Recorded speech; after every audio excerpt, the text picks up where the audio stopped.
check me out now. Return of the smooth operator. Shotty on repeat, I say sleep later. This another favor, consider me your neighbor. Lost a lot of fam in pursuit of the paper. She gon' catch the vapors when we slide by. The way I speak my mind, it's like I peak my prime, but I ain't close. I cruise through the night air, fantasy a dream, real world is a nightmare. Like Claire battling the brainless, learn to live shameless. Talk about me a lot, but claim that I'm nameless. You aimless, so I'ma style on them. They washed up, it's a rap, throw the towel on them. Gaining miles on them, otakus for the win. Tacos, it depend on the mood that I'm in. Like Finn when it's time for adventure. This some new blue, get ready to enter my mind for a few. Come and take a ride with the crew. I'ma show you how to recoup days lost when you vibe with the blue. Come vibe with the blue. Yeah. About time to regroup. Fly, got my eyes on the view. Never hear lies, only truth. Realize why they vibe with the blue. Vibe with the blue. Vibe with the blue. Vibe with the blue. Vibe with the blue. Vibe with the blue. Vibe with the blue. Vibe with the blue. Vibe with the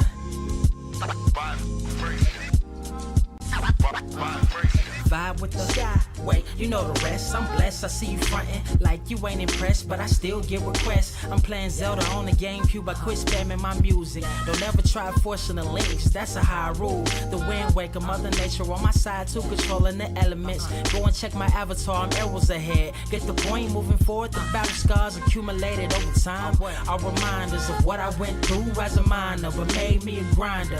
The trees broke down for this loose leaf. If life's a game of death, I'm Bruce Lee. Ooh wee. Lose sleep on the regular, trying to get this word out. Then I crash nebula. Wish I had a very odd parent, maybe two, but it's cool. Everybody pays dues. Now it's time to make moves. Granny didn't raise me to lose. Think I'm in the mood for a cruise. Wanna ride? Come and vibe with the blue. Come vibe with the blue. Come vibe with the blue. Come vibe with the blue. Come vibe with the. Check this out, y'all. I'm back spazzing like the elderly worth of my cousin Beverly. Never swear away from the truth. Just ask Heather, be weather, be tripping, starting to control like our destiny. Always give you the best of me until the death of me. My weaponry is a paintbrush. Hush, don't tell my secret. They get a hold of it. If you leak it, get it. As usual, it's cool. Got you covered though, look. But let me get back to that cool-ish, loose-ish. Why they still lying? They don't do this bad at board games. Whole world clueless, selling their soul for Roof Chris.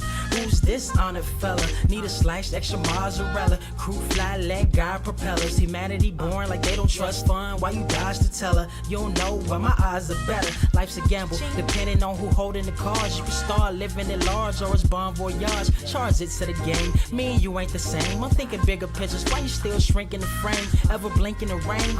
It helps when your eyes dry. Mob with the bright minds. Think you funny, wise guy? Midnight marauder with a new tribe. Tired of the fake. Come and vibe with the blue sky. Come vibe with the blue sky. Why do you try? We get them high. Take them high. What I do? Come vibe with the blue. Yeah. Come vibe with the blue. Abs, what up? Vibe with the.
Wise grass only greener when it's fertilized. Gave them truth in these songs, they prefer to lies. Destiny beautiful, adrift in her purple lies. You can't see me, you Stevie, wondering how I reach more evolutions than Evie and make it look easy. Dream on, yeah. Dream on, dream weaver.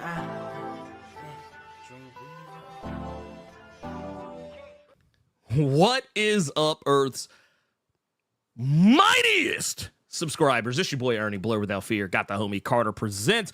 We are back for another episode of the Blerd Cave, number 227. One of my favorite numbers, because of the old black sitcom 227.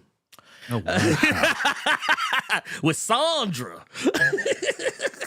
Wow. Yeah, I'm sorry. I just showed. Look. I just showed some age because a lot of y'all probably don't even know that was actually my introduction to Regina King, the voice of Huey and Riley Freeman. Because she was on that show. She was the daughter on the show.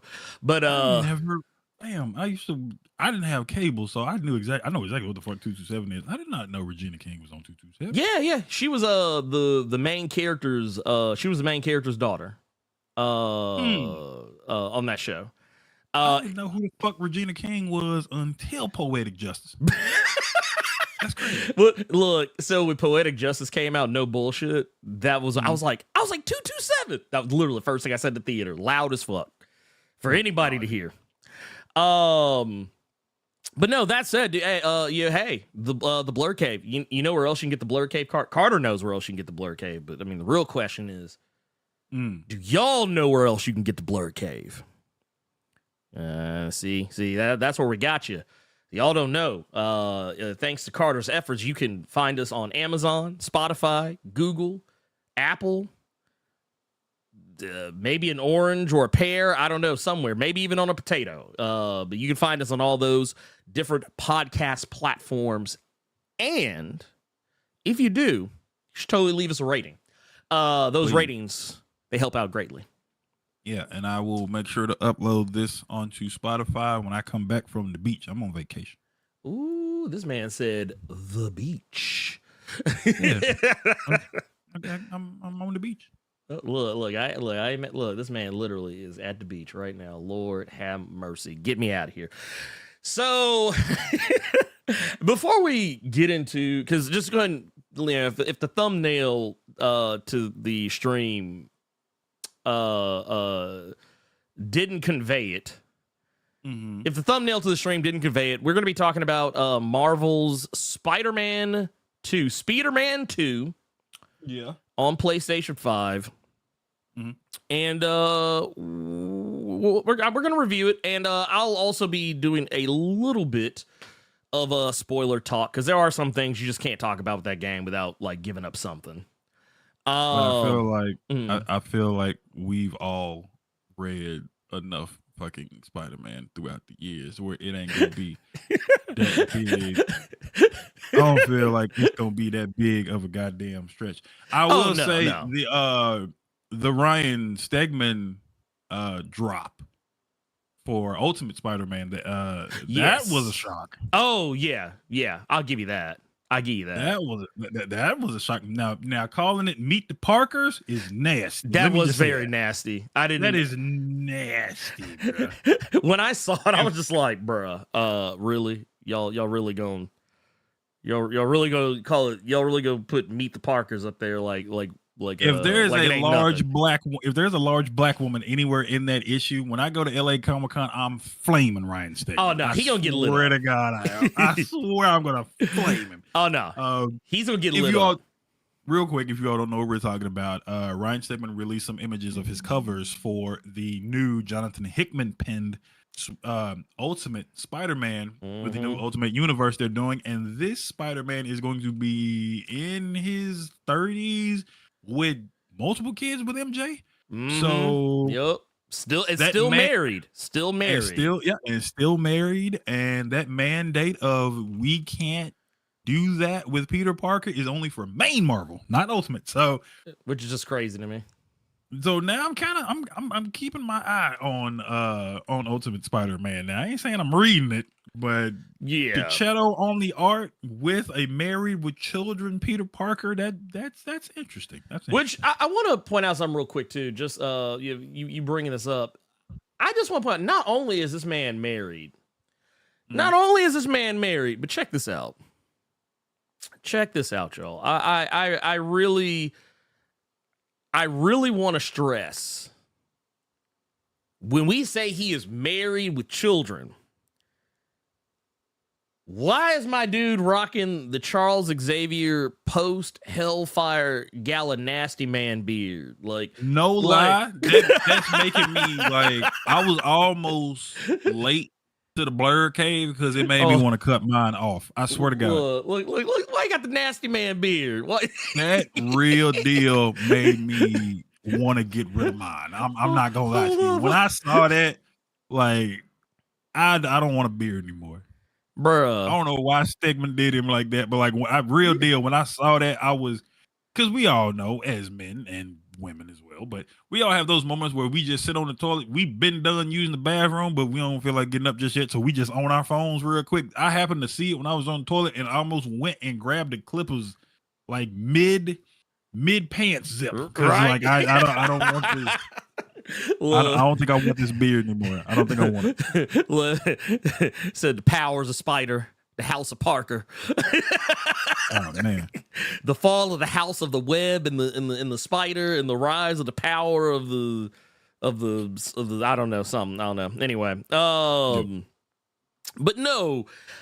This book is not. I saw somebody in the chat ask if the book had dropped yet. It's not going on sale until January. January 10th is so next year is when we'll get it. But yeah, this is something more so just to entice everybody and give everybody a reason to want to read it, because a lot of people didn't want another Peter Parker story. A lot of people didn't want another Miles story. But if you get a Peter Parker story, that's the story that several people have been whining about for years now. I think a lot more eyes are on that book. That man said, Shay said that motherfucker looking homeless. Not for real. Look, I think I've seen a brother that looked like Peter on Skid Row sometimes.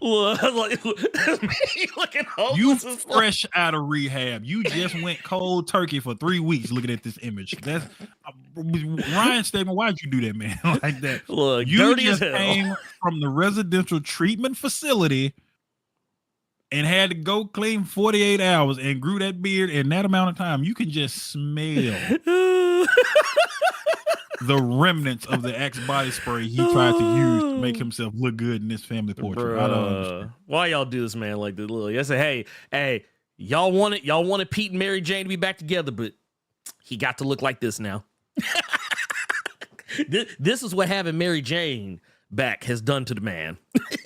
Look, and I just want to point, just for clarity's sake, not just married with one kid, married with 2 kids, 2 children. Dude, that's, look, I'm surprised you can't see any gray in his spider beard on that, but no, that said, Peter with the beard's nasty work. It is. It's like, man, who did this man? Like, dude, look, do I need to go hit him up? Do I need to go? Which, by the way, I want to point something out. Yeah, speaking of artists, I actually shared this with Carter the other day, and I was quite proud of it. So proud of it. At Carter's recommendation, I also pinned it. So yesterday, some of you may be aware that I had put out my video for Jean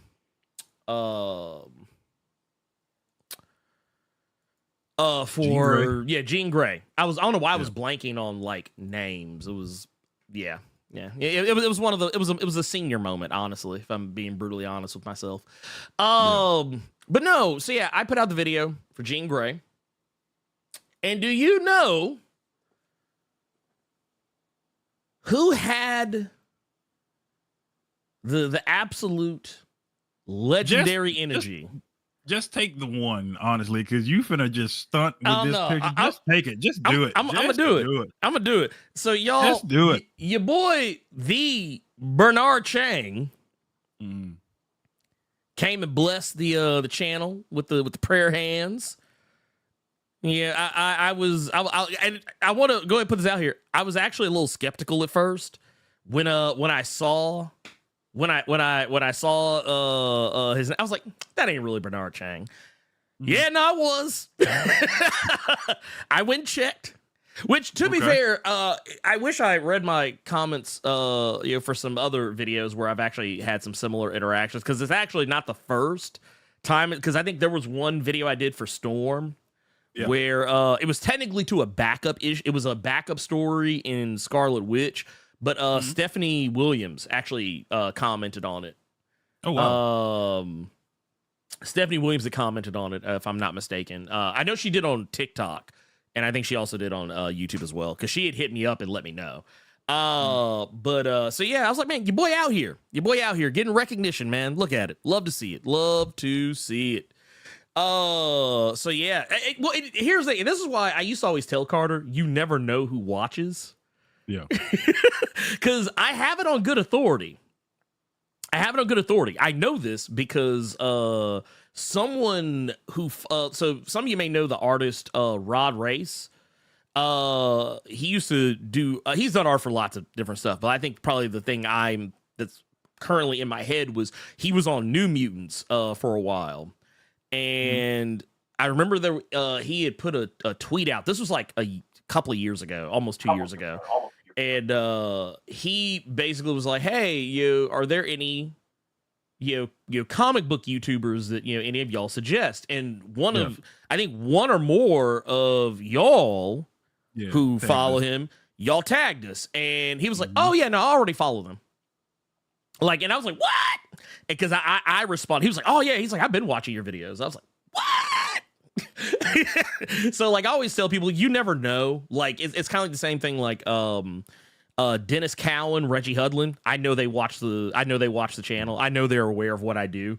So it's always cool. It's just one of those things. It's always a nice, friendly reminder that while you think you are in a vacuum and that no one knows who you are, like, people know who you are. So it was a great affirmation moment for me. So. What it did for me was it let me know that because the point of him saying that you never know what eyes are watching you was basically a really polite way of censoring me to tell me I need to be on my best behavior with some of the shit that I have said.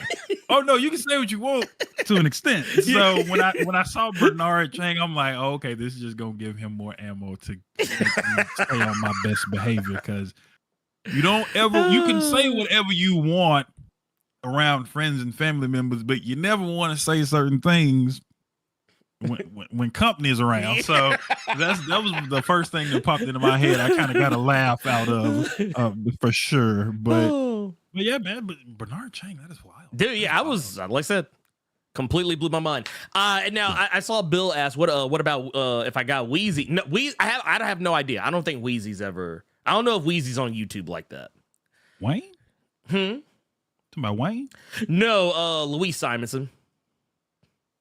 Who says don't say pet names like y'all just go get coffee and shit every morning. No, don't do that. That's her nickname though. That's her nickname. That's everybody calls her that. Like, she used to matter of fact, she's colloquially known as Wheezy.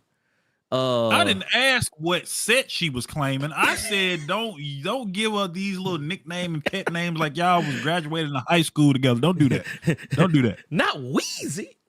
Don't do that. But no, Louise. Look, and that's like speaking of Louise Simonson, real quick, and I swear I'll talk about Spider-Man. That's actually something I've always thought was kind of funny about certain creators in the comics industry. Louise Simonson is one of the GOATs. But people don't like. You got your true like X-Men heads, like people who like dyed in the wool X-Men fans. They know who Louise Simonson is, but like a lot of up and coming, like, or I say up and coming, like they're doing anything, but but a lot of like newer readers who are like they're still kind of just getting into it. A lot of them don't realize, because I actually even saw some people like Louise Simonson. So I'm like, dude, Louise Simonson is one of the GOATs. Y'all better put some respect on that woman's name. Yeah. Because if not for her, you would not have Apocalypse. Because she is responsible for creating Apocalypse. Everybody's like, oh man, Apocalypse, that's my boy. Yeah, well, guess what? Y'all better go kiss Wheezy's ring. because that was her. I also say, I know when I did my video for Steel, a lot of people don't realize Louise Simonson co-created Steel.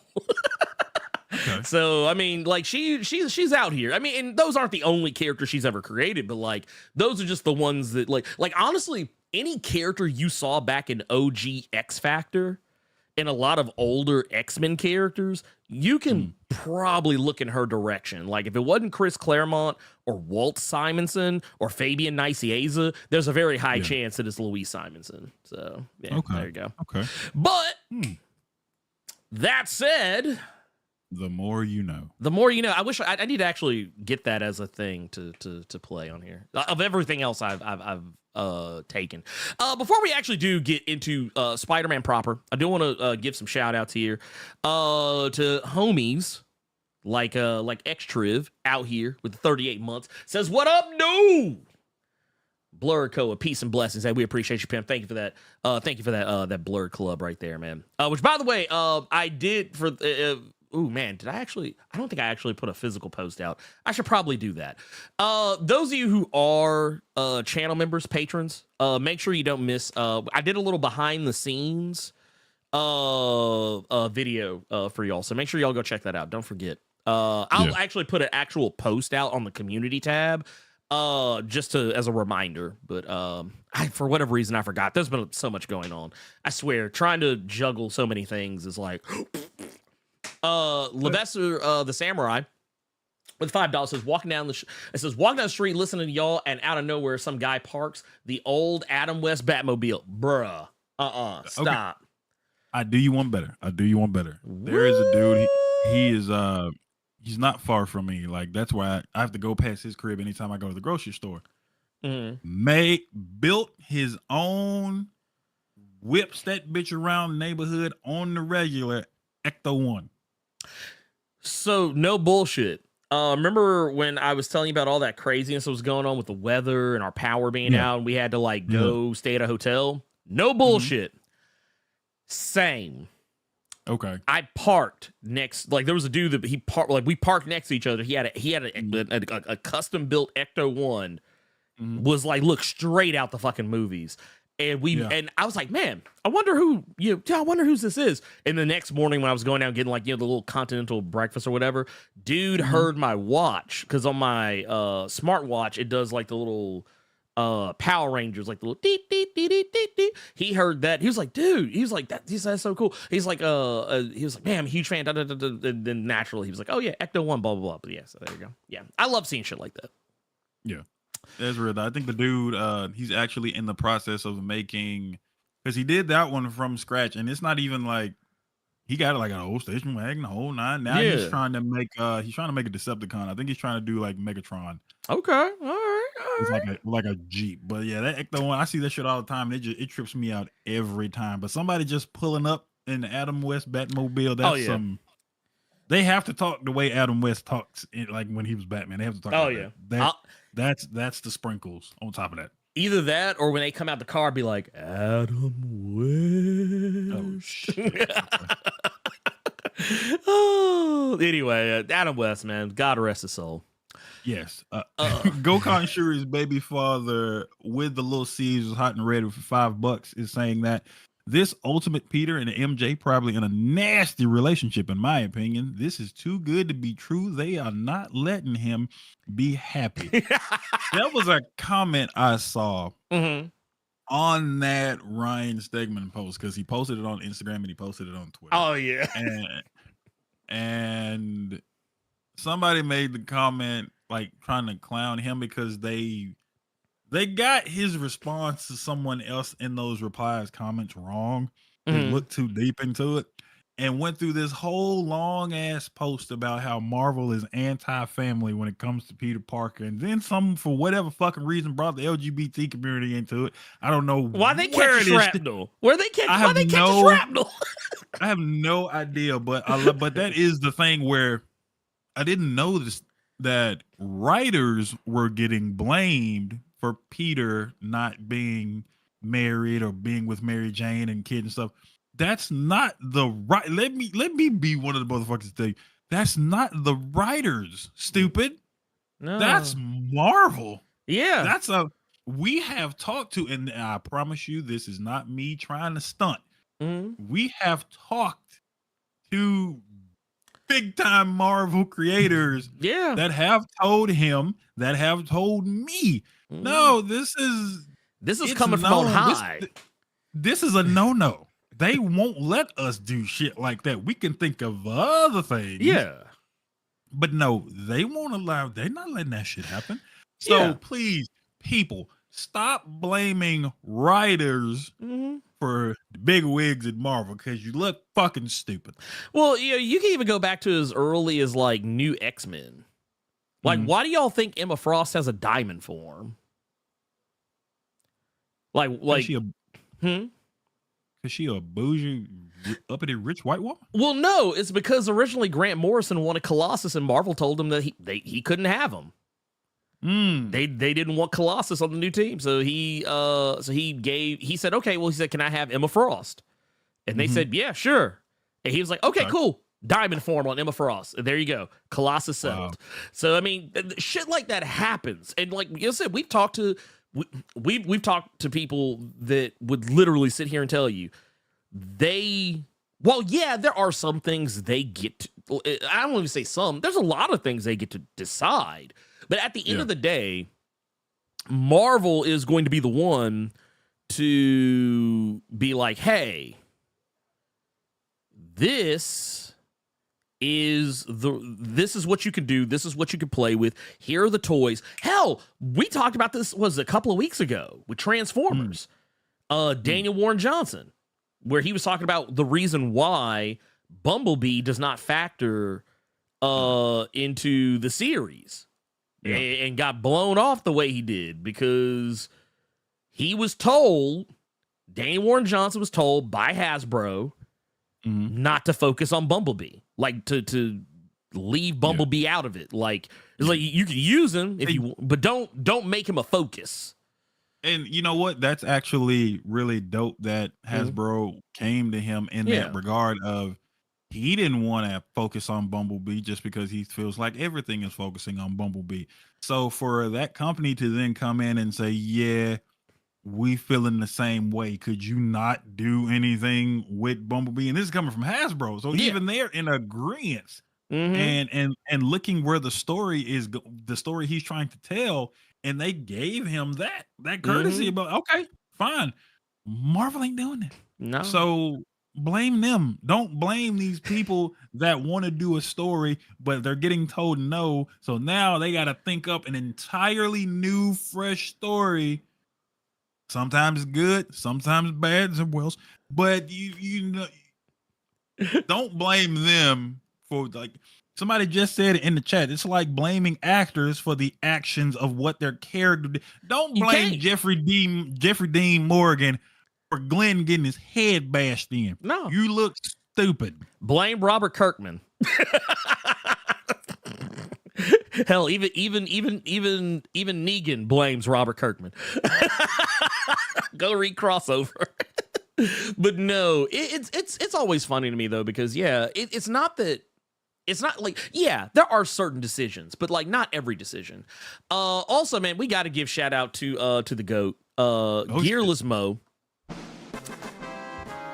Whew, out here blessing us with max damage. Says, hello and happy to see the cave covering things that are important to our community. I am still working on my work with, we'll catch a stream later. Get these likes up, or I'm telling Jada Tupac's ghost was by your neighborhood. JPS, if you all don't know, that is Jada Pinkett Shakur. That is you ain't shit. You ain't shit. that is Tupac's lady. He gonna get that ghost to put that hoodoo on y'all. It is 188 people in here, and I just see 78 likes. Y'all bullshit. Yeah, come on. Let's get it up. Last but certainly not least, we have Sin with the 35 African. Them African gems. Is messed up how, because of Marvel's love of screwing over Peter, We already predicting the worst for Ultimate Peter. Wait, look, I'm sorry though. After Spider-Man Reign, you can't even do worse. I'm sorry. Somebody else said that in the chat too. Like, I was gonna say that Mary Jane. It looks like all the radioactive Spider Juice did was give her freckles. Like, that's it. He done played the no pullout game with her twice and got 2 cheering. So I think she's fine. She all right. Like, she good. Like, now here's the real question. Here's the real question I have about Mary Jane in this. Does she got that little nasty ass it's like a belt or it's like wristbands that she has in the main continuity? Does she have the little nasty ass wristbands running around looking like she getting ready to deal cards in Vegas? Because she finally has become, like, after years of speculation that the jackpot we saw in the Dan Slott run was MJ, now it's like it's finally coming to fruition that she is jackpot. It's like, all right, I guess why not? But yeah, speaking of hitting the jackpot, I'm gonna go ahead and say it right now. I'm gonna bury the lead a little bit here. Because I'm just going to say it right now. For all of you who have played Spider-Man 2, you probably already know what I'm going to say. Face it, Tiger. We hit the jackpot. This Spider-Man game is top shelf peak Spider-Man.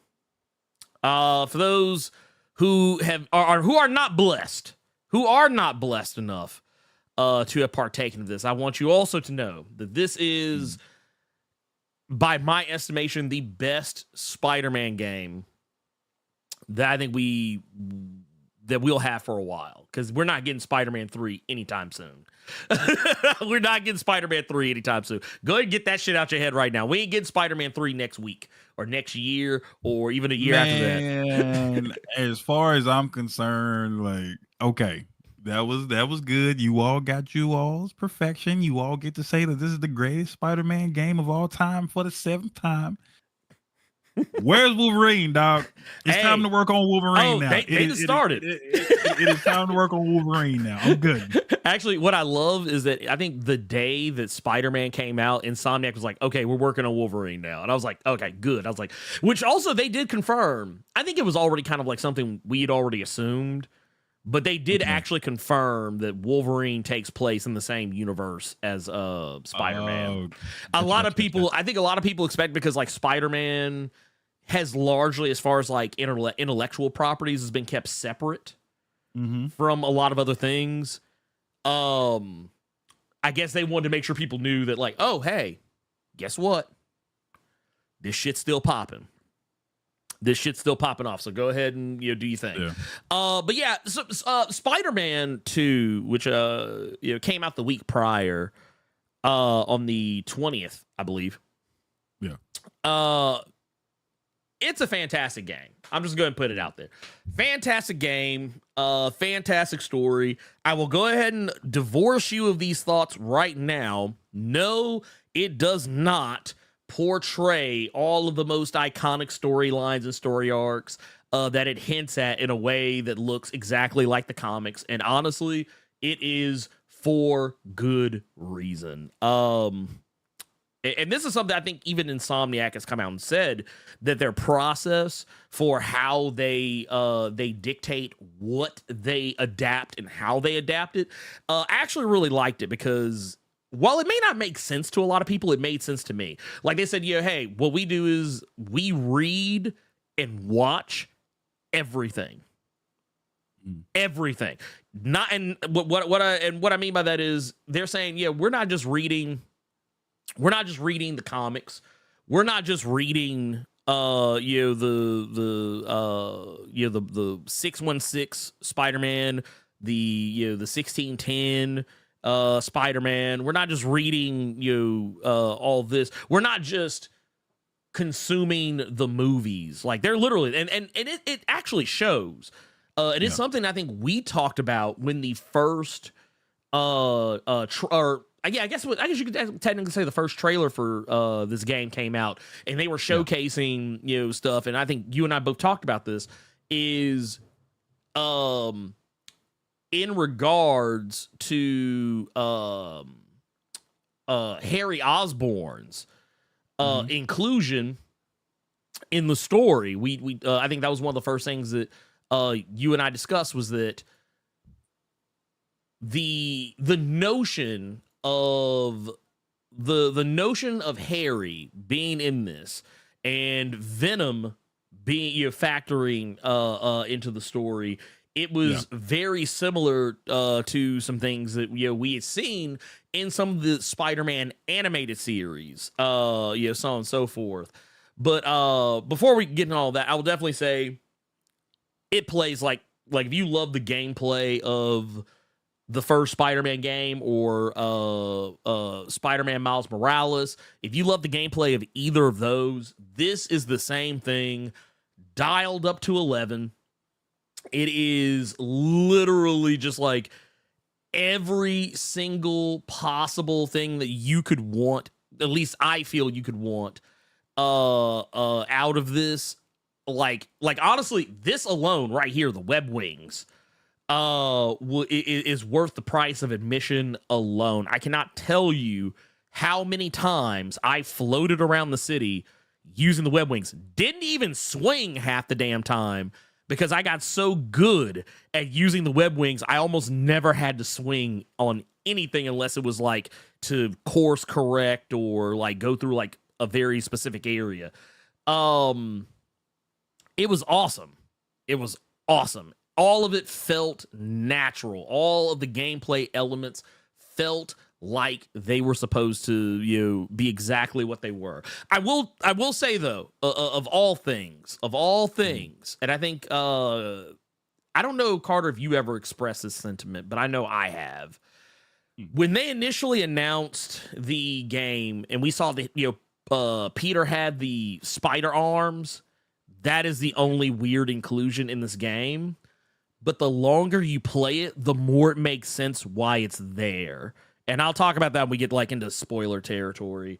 But well, I guess it's not really a spoiler. It's in the trailer that Peter gets the symbiote suit. So that like so you're talking about the symbiote tentacles, not the actual claws on his back. Well, no, I'm talking about the claws. Like I thought that was a weird inclusion, but I figured they got to give him something so that because Miles gets a power upgrade in the game as well. Like we saw it in the trailers where like he has like the blue venom now, like the kind of uber venom blast and stuff like that. So I was like, they got to give Peter something. That ain't the first time we've seen that. We actually all saw it for the first time in Across fucking Spider-Man. Exactly. So there's that. But like when you play the game, you're like, oh, this is kind of a weird inclusion they're giving this. But you also got to remember too, he also has the tendrils in the game. Like we see this in the trailer. The reason why they gave him the mechanical arms is because you can switch back and forth. Like it's one of those deals. You can either lean into the symbiote powers or you can lean into Peter's normal stuff. And the symbiote stuff is very similar to the stuff that can be done with the mechanical arms. Okay. So that's why it's there. So the mechanical arms are what I use in the first one, because I see a lot of you all are enjoying the second one. Well, I ain't got it yet. So I went back and I played the first game. Thank you, Jonathan Moda. I've been playing the first one on PC, and you have the mechanical arms on that game as well. You just have to that's why I was using that Superior Spider-Man mod, because you had those mechanical arms, because it's on the what's that boy's name? Tom Holland. It's on his Iron Spider suit in the first game. Yes. So that was why that's cool to hear that it's on the main suit proper. I want you to keep going because I'm going to ask a question. Okay. In regards to this game. Oh, its story. Is it about Kraven? No. I mean the story. You know what? Fuck it. I can do it right now. And go ahead. Shoot. Go ahead. You can get right back into it. you have completed the game. Yes, I have. You and Dope Spill both getting these. You both have the platinum in the fucking game in an obnoxious amount of time. We were just talking about we were just talking about the Ultimate Spider-Man book that Jonathan Hickman is going to be doing. If Ultimate, and I'm gonna leave it. I'm gonna ask you, and I'm gonna ask everyone else that's watching live and is going to be listening later on. If Ultimate Spider-Man, from what you all have played, or what all of you that watch the 4 or 5 hour movie on YouTube, all the damn cutscenes, if this was Ultimate Spider-Man, would you rather have this Peter Parker, this Miles, this kind of Ultimate Spider-Man, or would you still rather have Meet the Parkers, Peter, MJ, Mary, kids, and it's still Spider-Man doing Spider-Man things? If we got images of covers of the Ultimate Spider-Man penned by Jonathan Hickman and Marco Cicchetto, and it was this one, yeah, how would you all be cool with that, or would you rather it stay in its own video game? Well, not even in a video game, just as its own thing, because it's with the Spider-Verse. It's Spider-Verse. Yeah, it's Spider-Verse. They've released several Infinity comics in regards. They have one going on right now with that one. But I was wondering, since a lot of people have completed the game, what if this was Ultimate Spider-Man? I'm not gonna lie, I'd be okay with it. I'd be perfectly okay. Like I know a lot of people don't like the new face of Peter Parker, or like, because people expressed that when the when the remaster came out. Not gonna lie, I don't care. I'm perfectly like honestly, I'm fine with this Peter Parker. I'm actually perfectly fine with this version of Peter Parker. If they decide, if that was the mandate, if they were like, hey, this is what we're doing, I'd be like, okay, cool. Yeah, because I was just saying, looking at the established lore that we have for this one, going through the first game, going through this game as well, because that's all the Ultimate Universe was main Marvel continuity with a twist. Both games are main Marvel with a twist.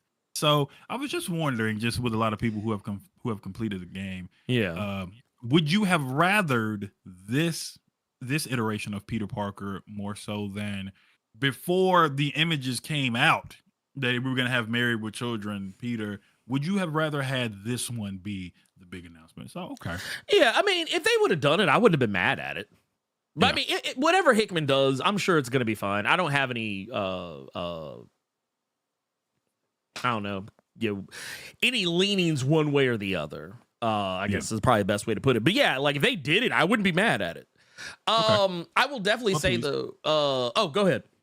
No, I was gonna say, please go continue. Continue on your glowing review. Yeah, no, very. Well, you know what? Before I say any more glowing, gushy things, I will say the game does have problems. It is a masterpiece, but a flawed masterpiece. And why? And what I mean by that is, it's not that the game is. And I want to make sure I'm clear when I say this. It's nothing that just makes me go, man, fuck this game. Because obviously I still am giving a glowing review of it. There were only a couple of issues I ran into with the game that just really irritated the fire out of me. One of them, and I think I joked about this with Beta Boy the other day, because he and I were having a little sidebar conversation about it. There was a glitch in the game. Some of you may have already seen or heard about it.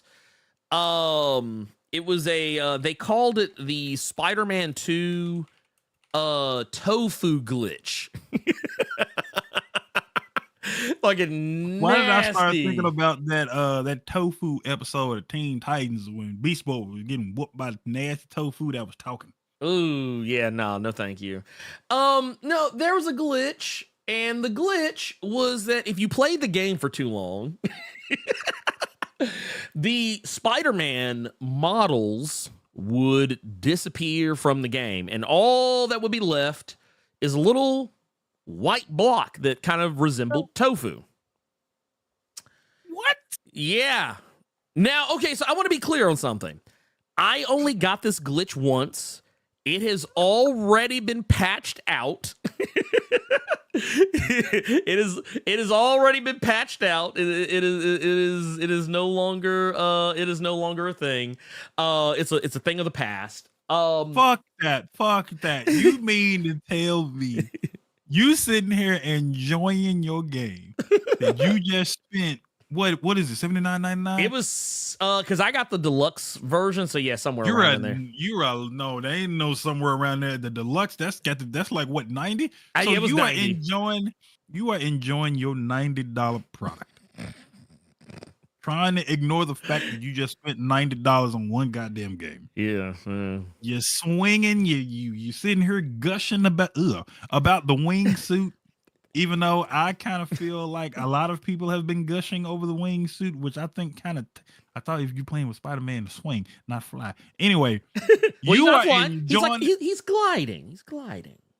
You are enjoying your game. You get up, you pause it, you get up, you go to the bathroom, go to refill your cup up with whatever beverage you had in it. Plop back down on the couch. You look for where start is on your PlayStation 5 controller because it's too damn small and you almost hit the touchpad 90% of the damn time. And you see this. I mean, you go to jump and this little ass square just goes in the air real quick. That's what you say. Well, no, here's the funny part. So a lot of people got this one specifically. I never got this version of the glitch. My Spider-Man was still on screen, but whenever I went into the menus to like look at my suits, not all of them would load. So like you would see this white block in its place. And then what eventually happened was I was going to complete the Prowler missions. I was going to go do the last Prowler side mission. And I'm swinging to Miles's apartment. And when I landed on the roof of his apartment, I literally dropped straight through the roof, through the building, because what happened was it turned into a clipping error. And I, like, several times, and I kept trying to come at it from different angles. But, I mean, here's the trick. If I turned the game all the way off and then turned it, not the PlayStation, just, like, completely closed the game out, and then turned the game back on and loaded back up, problem was gone. So it was like some kind of I guess kind of similar to like a memory leak. It was something like that, but it's already been patched out. I've seen some people say they should add this back in as an unlockable suit. That don't make no damn sense that y'all are enjoying the game and you got to take the time out to figure out where the fuck the eject button is on your PS5. Let the disc come out. Just to put that motherfucker back in real quick. You gotta wipe the disc on your chest just so the game will recognize that you're not playing the vegan port of Spider-Man 2. You're playing the real fucking version. Well, it was like, I'm not gonna lie, it's actually become one of those things that people have grown to love. Like it's become a meme now that people are like, actually, like, while it was an annoying one, I've noticed a lot of people are actually like kind of into it now. But I will also say the only other issue I had with the game beyond that was this was really an issue technically. The game does have a weird difficulty spike towards the end that kind of comes from out of nowhere because the game is largely easy. But there's one particular set of side missions where you can wind up in some bullshit. But like by the time I got to it, I was pretty much max level, everything unlocked, like all spider powers, all tech upgrades, everything was unlocked. So it was only for like one or two times that it came up. And then after that, it became inconsequential because I was, as I've been saying a lot lately, I was tournament banned by that point. I was Spider-Man in the 1980s, like back when Spider-Man could solo the whole X-Men team. Like people think I'm joking when I say that. Spider-Man used to do that shit. I always have to show my homework. But oh no, I'm still thinking about the tofu. Yeah, the bombastic tofu man. I'm still thinking about that. Like, well, you know, we got Nightcrawler's the uncanny Spider-Man. So we got the so now we got the all new, all different, all vegan spider tofu. I want somebody to do the Spider-Man meme of him pointing at himself, but it's just a tofu, and since tofu just doesn't have fingers or anything like that, it's literally just two tofus in Spider-Man suit just staring at him. Just 2 blocks of tofu just in front of each other. So, I know y'all are saying behave. I'm gonna behave. Actually, you know what? You know what I actually wish? Because this is a thing in the game. Sometimes when you go to certain areas, like when you're like, say if you're playing as Peter and you go stop a random crime, sometimes Miles will show up.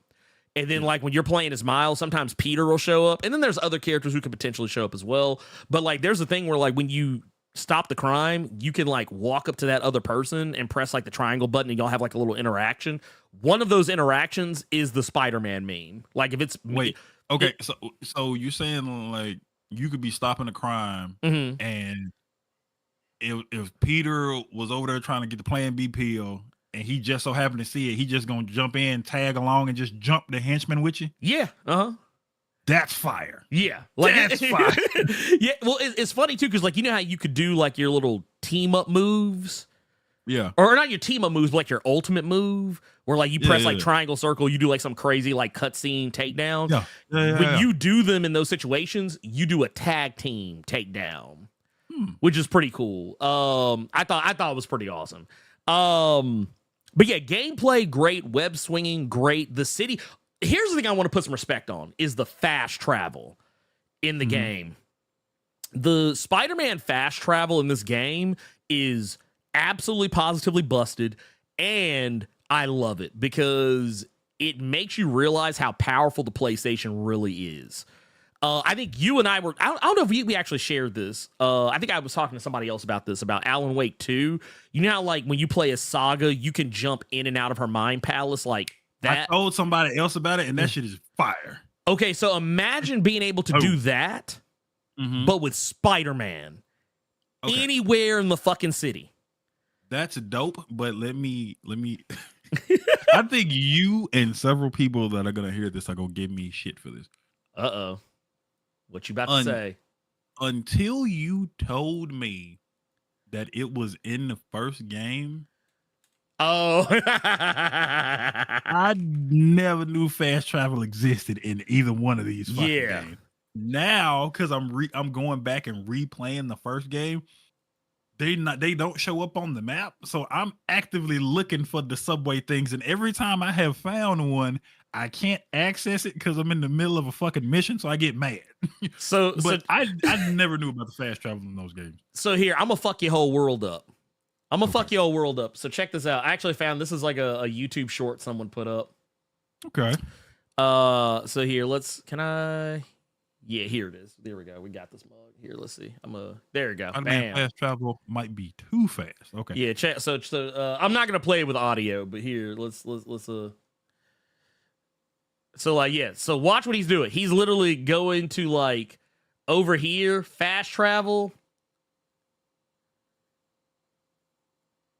Yeah, exactly. That is fast travel in the game. Like, it is there. That was not a. Hold on. Say that again. Hold on. Yeah. Wait a minute. Now, is that Peter from Miles? No. This is Miles going from one place to another. I heard that, man. Yep. So yeah, that is how fast. And also when you switch between Peter and Miles, it is equally as fast. Yeah. So remember Carter, back when they first announced the PlayStation 5 and they're like, "Oh, check out this how you can with Ratchet was a Ratchet and Clank, how you can jump between these different areas in the game like that." They basically took that technology and expanded it in Spider-Man 2. So you can literally, it doesn't matter. I could go all the way from one corner. I could go all the way from one corner of New York to the complete polar opposite corner, and it would always be that fast. And honestly, if giving me that level of flexibility, if I turn into tofu for whatever reason, I'm perfectly okay with it. That was like literally the one thing. The only bad thing about their fast travel is that you don't get it off rip. You have to complete enough missions in a specific area to unlock fast travel in that area. So like if you want to go from Harlem to say the Astoria district, you can't just off rip start of the game do it. You have to go complete missions in those areas, in those respective areas, to be able to fast travel to those specific areas. So that is like one catch. But yeah, it's awesome. I love it. But also, and I don't even think it's just because of the SSD. It's because like Alan Wake, you can do it. Yeah. Like Alan Wake, you can literally go to a completely different, like you're going into like it's basically, I think because the entire map is already preloaded is what it really is more than. But I mean, I think the SSD helps. Yeah. But yeah, it's awesome. Technically, game is a marvel. It's a story wise, the game is fantastic. I will say this though. If you are a person who is not terribly fond of Kraven the Hunter as a character, I will go ahead and tell you right now, you might want to get used to him because he is technically the main villain of the game for the most part. And he's actually really effective. He's actually a very effective character in the game. I won't say exactly how, but just know that when you play this game, he is large and in charge. They make sure you know off rip, this dude is a whole problem with how he tackles Spider-Man and all the other characters in Spider-Man's orbit. And it's really cool. It's actually really nice to see, like, because we've seen that, was it the Aaron Taylor that's what I was gonna ask you. Fuck the bullshit. Did this entice you to want to sit down and go to the theater and watch that movie? Because I feel it in my bones that you gonna make me go to movies to watch this. So it's gonna really depend on how many frozen margaritas I got to get through. Let me tell you something. Let me put you on game, sir.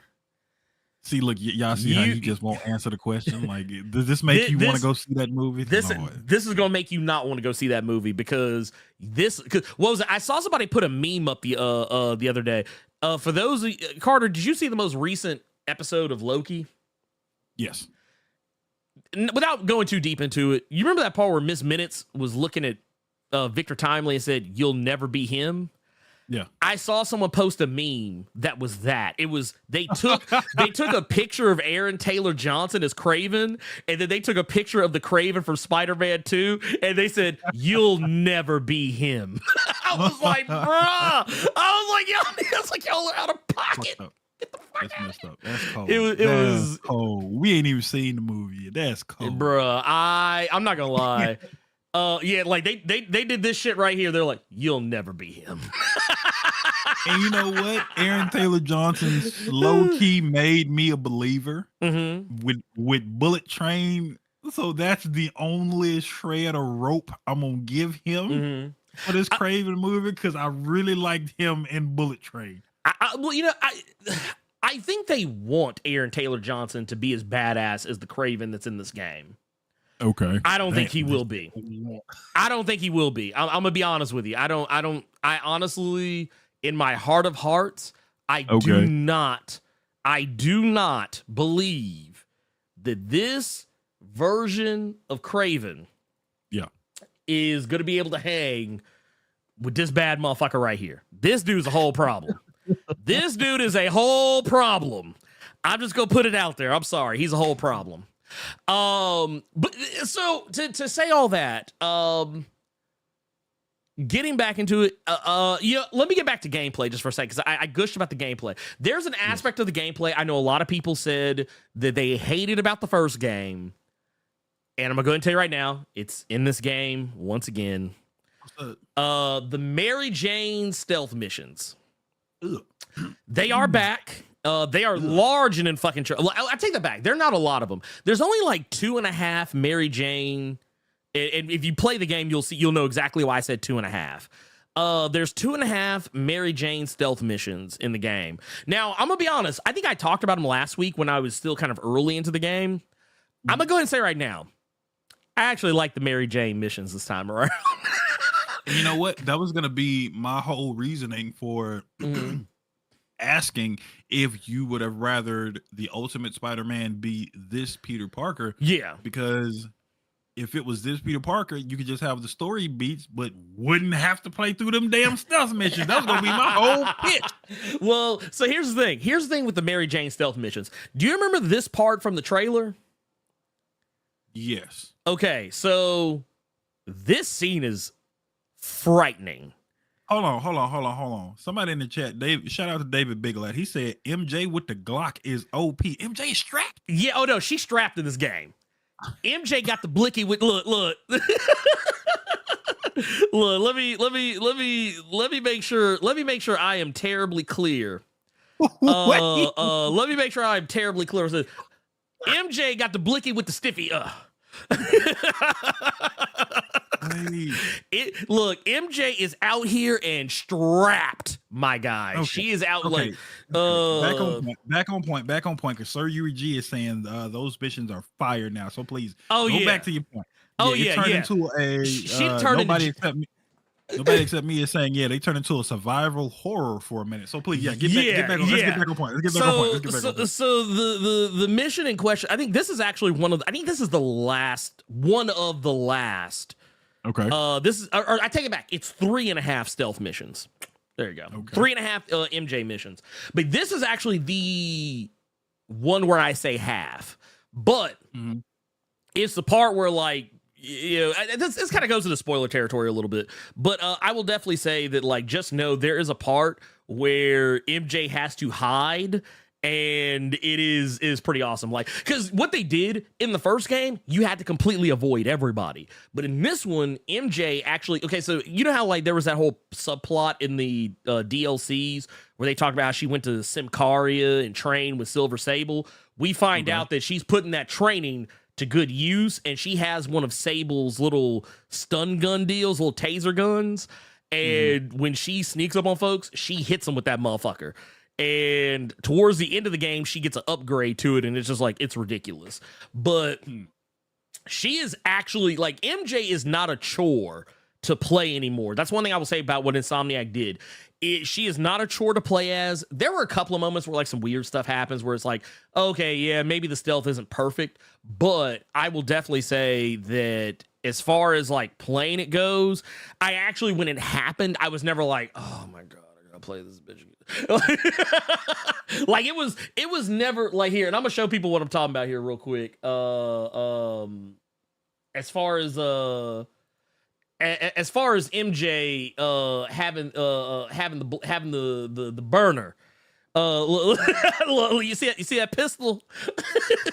Oh shit! Yeah, look, MJ is strapped. What kind of Starfield ass gun is this? Right. She looked like she get ready to go into space. She's I gotta go. My people need me. But no. Here's actually another shot. Right here. You see, she got that mother. She is ready. MJ is ready. Hold on. Now, shout out to all the people that are listening on iHeartRadio, on Spotify, what have you. You can't see what I see right now, but oh wow, Jerome said MJ acting like Jennifer Garner and Peppermint. She real deal has the Starfield pistol with the scope. Yeah. Oh no, she ain't playing. MJ out here, she's shooting. There you go. Shade 757 said that's a Mass Effect pistol. That right? Sure shit is. I done blasted several motherfuckers with Commander Shepard with the gun and MJ. I just saw no, look. Let me tell you something right now. Her name is Mary Jane Watson, and this is her favorite spot on the Citadel. Look, MJ is a whole problem in this game. But no, I liked MJ's missions in this. They were actually a welcome breakup of gameplay, because Peter and Miles, while they play similarly, they do have enough changes to them to make their gameplay very different. So I was very happy with that. And then adding in MJ, it all just kind of works together as a nice little stew of gameplay. But getting back to the story, because I didn't want to leave any of that out. But getting back to the story, everything is really good. I will go into right now. There's no Eddie Brock in this game whatsoever, so do not look for him. Do not expect him. There is a brief mention of a character who is not named, who for a split second, I'm honestly starting to think might have been Eddie Brock, like a nod towards Eddie Brock, but they never say his name. They just bring up like a rival reporter at the Bugle. That's all they ever say. Okay. They never say the person's name.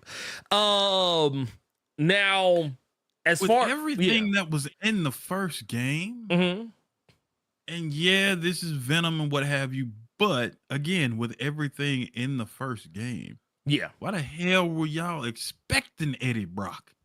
I think what people were expecting, and honestly, you know what, I guess with all that said, because I can't really talk about any about this without going into spoilers, so I'm just going to go ahead and say right now, we're going to jump into spoilers for Spider-Man 2.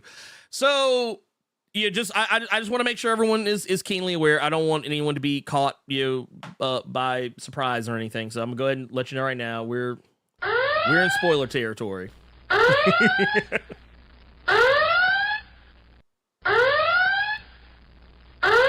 Well, before you get to the spoilers, we gotta ring the bell for Ghost of Darkness. They just said that my son has been fighting leukemia since he was 6 years old. He just turned 16 today. Just turned 16 today, and the doctor, we got the news that my son has won his battle with leukemia. Shout out to your baby. Yes. For pulling the blicky out and shooting leukemia. So apparently MJ gave it to your child, even though I think y'all should get a gun away from him. He is 16 years old. Yeah, don't let him. He has healed leukemia. Shout out to your baby. Shout out to Ghost. Oh, yeah. Here, let's drop a little bomb. Yeah, we got to drop one of Clue's bombs on that little boy winning his fight with leukemia. Absolutely. Let's go. Dope. I love to see it. Also, I will say real quick, too, because I don't want to miss any of these. We got some super chats here. Says, LL Melvin says, damn, you say it, MJ is the queen of spades, the redhead that is wilding. Just saying, man. Just out here saying, man. Just putting it out here. We got another hot and ready from Eslam 10 with $5. Says, my mom saw a boy dressed as Miles. She walked to him and said, Wakanda forever. Makes sense though, since Miles has a Black Panther suit in the game. Yes, he does. Yes, he does. It's called the Forever suit too. That's the funny part. I feel you, but reading, like, my mind started to wonder when I first read that. My mom saw a boy dressed as Miles and walked up to him and said, Wakanda forever. There are... Oh. Look. Hey, man. Hey. Wakanda forever. Tubes of ones with $2 super chat says that block is talking about the tofu, says block is the missing number of a Spider-Man PS5. Oh, God. It is. That was like an old glitch in the original Pokemon. Missing that was it was supposed to be like for missing number or something like that. Yeah, shit was I missed that. I actually missed that shit. Go-Kart sure his baby's father also with the hot races. Don't have the game, but I heard Miles' mother almost backslap Peter for his tone.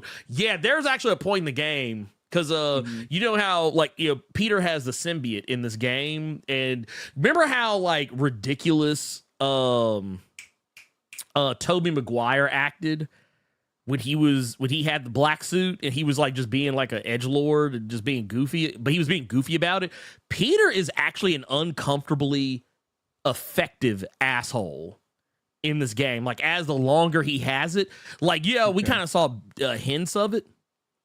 Where it's like, where he threw the dude on the ground and Miles was like, dude, what are you doing? Like, he's this. Yeah. So yeah, there is definitely more of that, and like there are points where, like, I think they even show in the trailer where like they show Peter like talking shit to MJ, like where he's like, "I'm the hero, not you," like shit like that. There's a lot of that in the game as the further along you go. Like, it was to the point, like, so Cynthia, my wife, she was watching me play the game, and there were multiple points where she was like, "Damn, Peter, you an asshole." She's like, "Damn," she's like. She was like, man, I would not have hung around for that. She was like, Miles, you better. She said Miles needed to check his boy.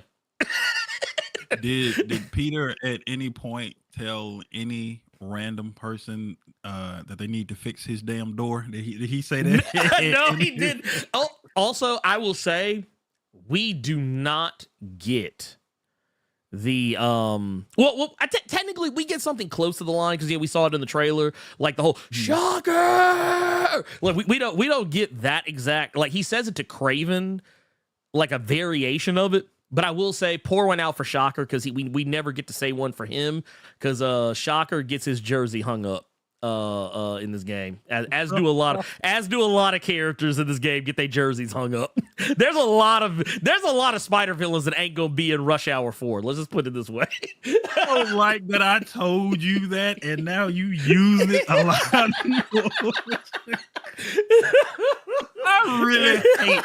This is what y'all don't understand. I really hate telling him some shit sometimes. Oh no, because I'm gonna use it because then he uses it in the most random. I got to. It's my Nindo. It's my ninja way. Oh, it's my ninja way. No, we also got Poetry Media with the hot and ready. It says, keep up the dope work with the comic, Ernie. To all my fellow creatives here, keep holding fast. It can get very tough, but remember how awesome you are. See, look at that, man. Out here, man, with the motivationals, man. The motivationals. That's my homie out here. I'd have broke Carter. I'd have broke him. I'd have broke him. Oh man, he said they hung Shaka jersey up. Oh yeah, they hung it up. He gone. I'm laughing because that just lets me know, like, however Shaka called it, he got it bad. Yeah. Well, here's the mess up part. Like I said, he ain't the only one. He is not the only one. Also, we got one here. This was a little bit further back, so I couldn't pick it up. We got one here from Abraham Robinson with the $5. Says, what do you guys think of the upcoming title, Edge of the Spider-Verse's weapon? Was Weapon 8 Spider-Man? Weapon 8 Spider-Man. Oh, okay, gotcha. What? It's okay. So I'm not gonna lie. I'm a little out of the loop, but I do know what's going on. This is here. I'm gonna pull it up so you can see it, Carter. I gotta write that down somewhere. I can't tell you shit else, man. Hey, but it works. It works. I like it. So I think what he is referring to is this. This is something I actually saw I haven't looked any further into it, but this is, I believe, what he's talking about. Cyclops? That's what it looks like. Cyclops with it looks like Cyclops as a I have no clue. Can we go, let's just go back to talking about the Spider-Man stuff that people do. Like, ain't nobody reading Edge Spider-Verse. Stop it. I mean that is true. That is that. I look. Let me put it this way. That's why I said earlier that it wasn't something I was up to speed on, but I was aware. I was tangentially aware that it was happening. I want to keep it. Matter of fact, let me make sure I have the correct number. Go ahead. Shoot. Let me go. Blerd Without Fear. I want to keep it 87.7 milli. With you. Don't nobody give a fuck about that Spider-Verse book. We ain't gave a fuck about that Spider-Verse book in a long time. We ain't gave a fuck about that Spider-Verse book when Spider-Verse was actually going on. Nobody gives a fuck about nobody cares. No. But no, getting back to some of it. So yeah, for those that, if for whatever reason, if it was never apparently clear from Spider-Man 1, and also here real quick before we actually go any further, LP3 with the 9 months, man, dude, the baby is here. Says, I appreciate how both Spider-Man games put respect on Peter's stealth skills. I never gave it much attention in the comics. That is another thing too. Like when it comes down to it, Spider-Man, and it actually makes sense that the MJ stuff is technically stealth missions too, initially, because honestly, Spider-Man has stealth as an option. I can't tell you how many times I went through bases and missions and stuff like that, and I would clean out a whole squad without alerting anyone. So yeah, that is most certainly a thing. But getting back to it, It's made very clear from the first game that Harry is very likely going to be Venom, and that is very much the case. And they actually, Insomniac even went as far as to say that this was going to be the case because they felt that Harry and Peter had a more personal story. So Harry being Venom just made that much more sense in the context of all things. Like, case in point, I'm gonna pull this up real quick because I want to share this as well. But like, I even shared this clip before where that's Harry in the Ultimate Spider-Man cartoon, not the one that everyone usually thinks about, but the Disney XD version. That was Harry in that suit when he initially got the Venom costume. At which I actually say, if you've never watched the Disney XD Ultimate Spider-Man series, it's actually really good. It's actually like legitimately good. I know a lot of people better than the spectacular joint that everyone just glazes. I'm gonna steal one of your words. Hey, there you go. I like it. I like it. You used the correct. Yes. No, I like Ultimate better than Spectacular. I like Ultimate infinitely better than Spectacular. It's not saying it's not to say the Spectacular is bad. It's just I like Ultimate just that much. You gonna get in trouble. I mean, that's fine. Look. All I'm gonna say is, y'all can't get on me anymore. Ooh, look, because that was just problematic. What he said, yeah. Now he can feel what I feel on the regular. Yeah. Oh, hey, look, hey, it's all good. Hey, look, I'll take it. I can't wait for these YouTube comments. Hey, because you know what I do when what was it? Someone was trying to get mad at me in the comments for a video the other day, and I literally looked at it, read what they said, and just said okay, and then went on about my business. I was like, all right. Or what I do on Twitter when someone says something out of pocket to me, I use the gif of Jay Jonah, where he's staring and then starts laughing, and he's like, "You're serious," and then starts laughing again. That's what I do. I usually post that, and that's all I say. And if they keep talking, I just keep repeatedly putting that thing, and eventually they go away. But yeah, that said, the scene that I just showed y'all here is actually at the very fucking beginning of the game. We see Harry get the symbiote, boom, soon as you fucking boot the game up. I'm talking about in seconds, as fast as the fast travel I showed y'all earlier was. That's how fast Harry gets the suit. Let me ask you something about that scene, because I've seen that scene.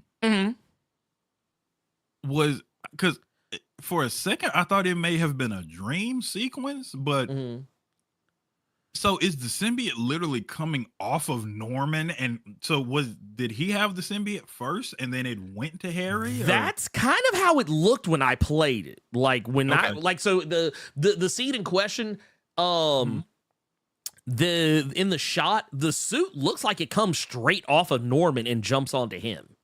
Yeah.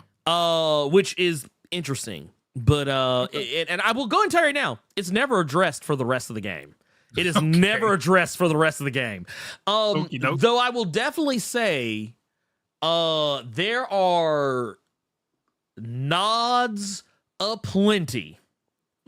Nods aplenty to Norman Osborn becoming the Green Goblin. If you couldn't tell with that green ass overlay, now he got the goddamn green Adidas jacket on. Yeah.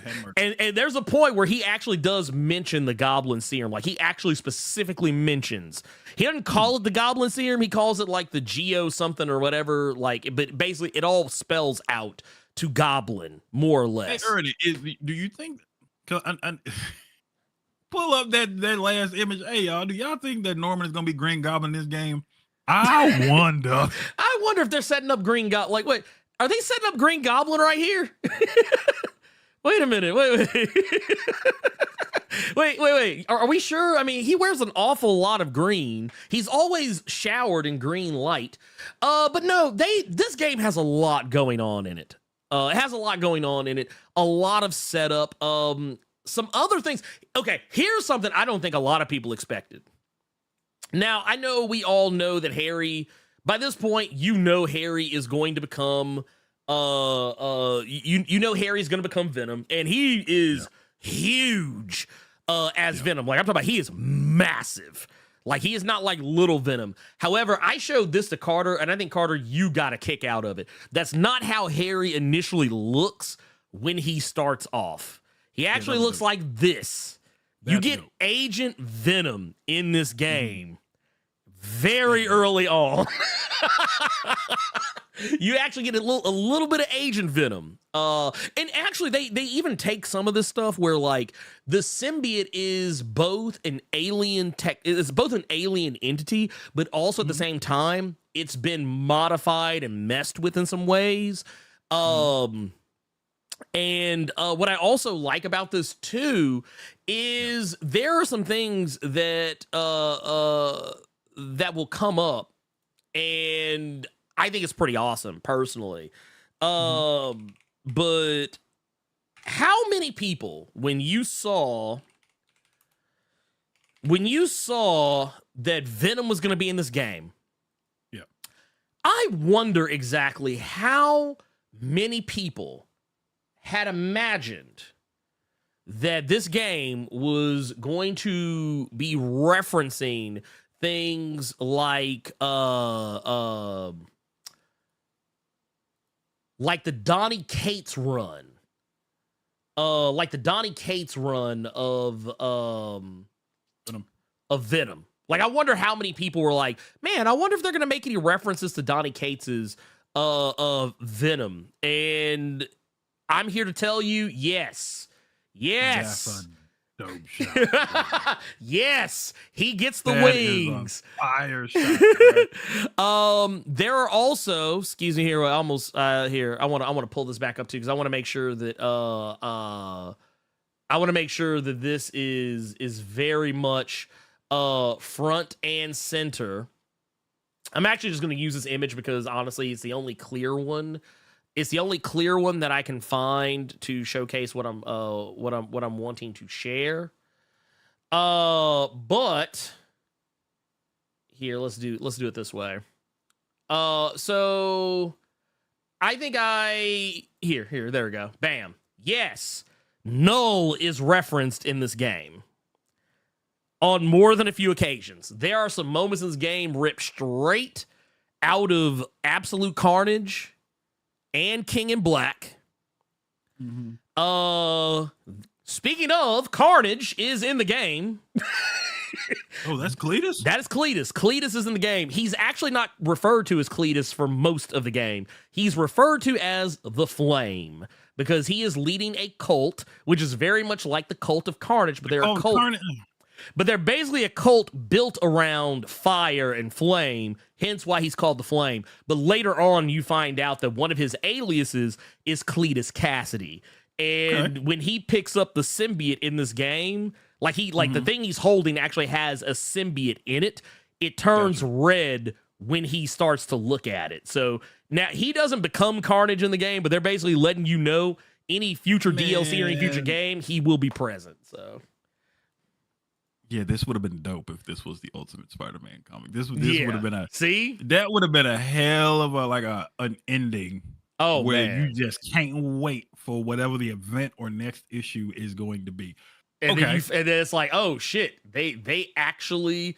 It's like, oh shit, they actually went there. Okay. That's now, not the only. See. Oh yeah, go ahead.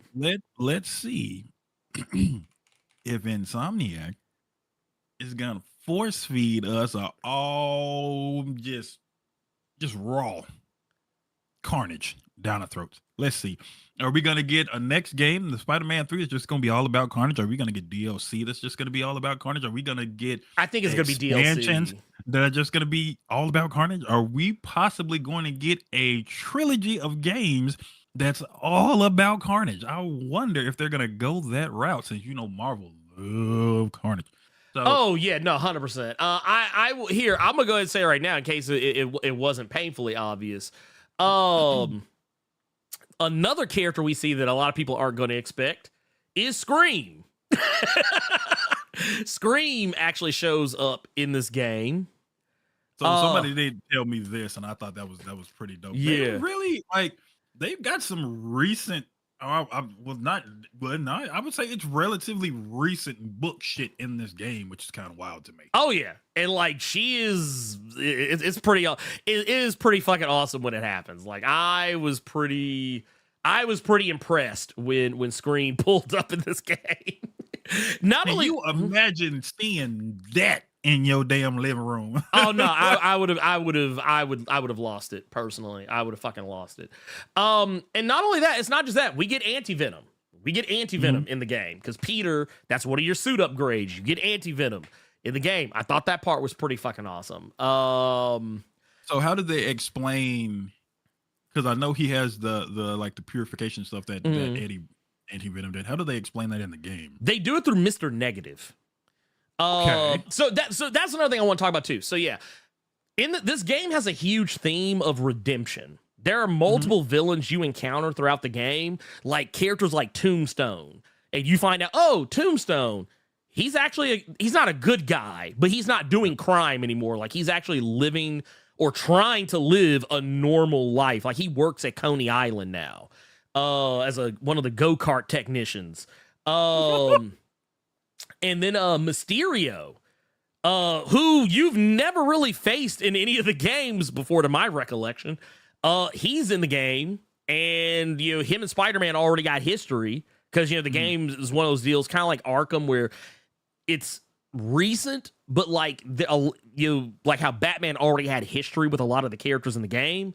They're kind of doing the same thing with Spider-Man. Mysterio and Spider-Man already got history, and he's fresh out of jail, but instead of going back to being a criminal, he's trying to make some kind of like a theme park deal, like a virtual reality theme park ride at Coney Island. And like you're trying to you're basically kind of keeping an eye on him to make sure that he's not out here fucking up. And actually, what I thought was so cool about how they tackled that was that I really liked that Mysterio.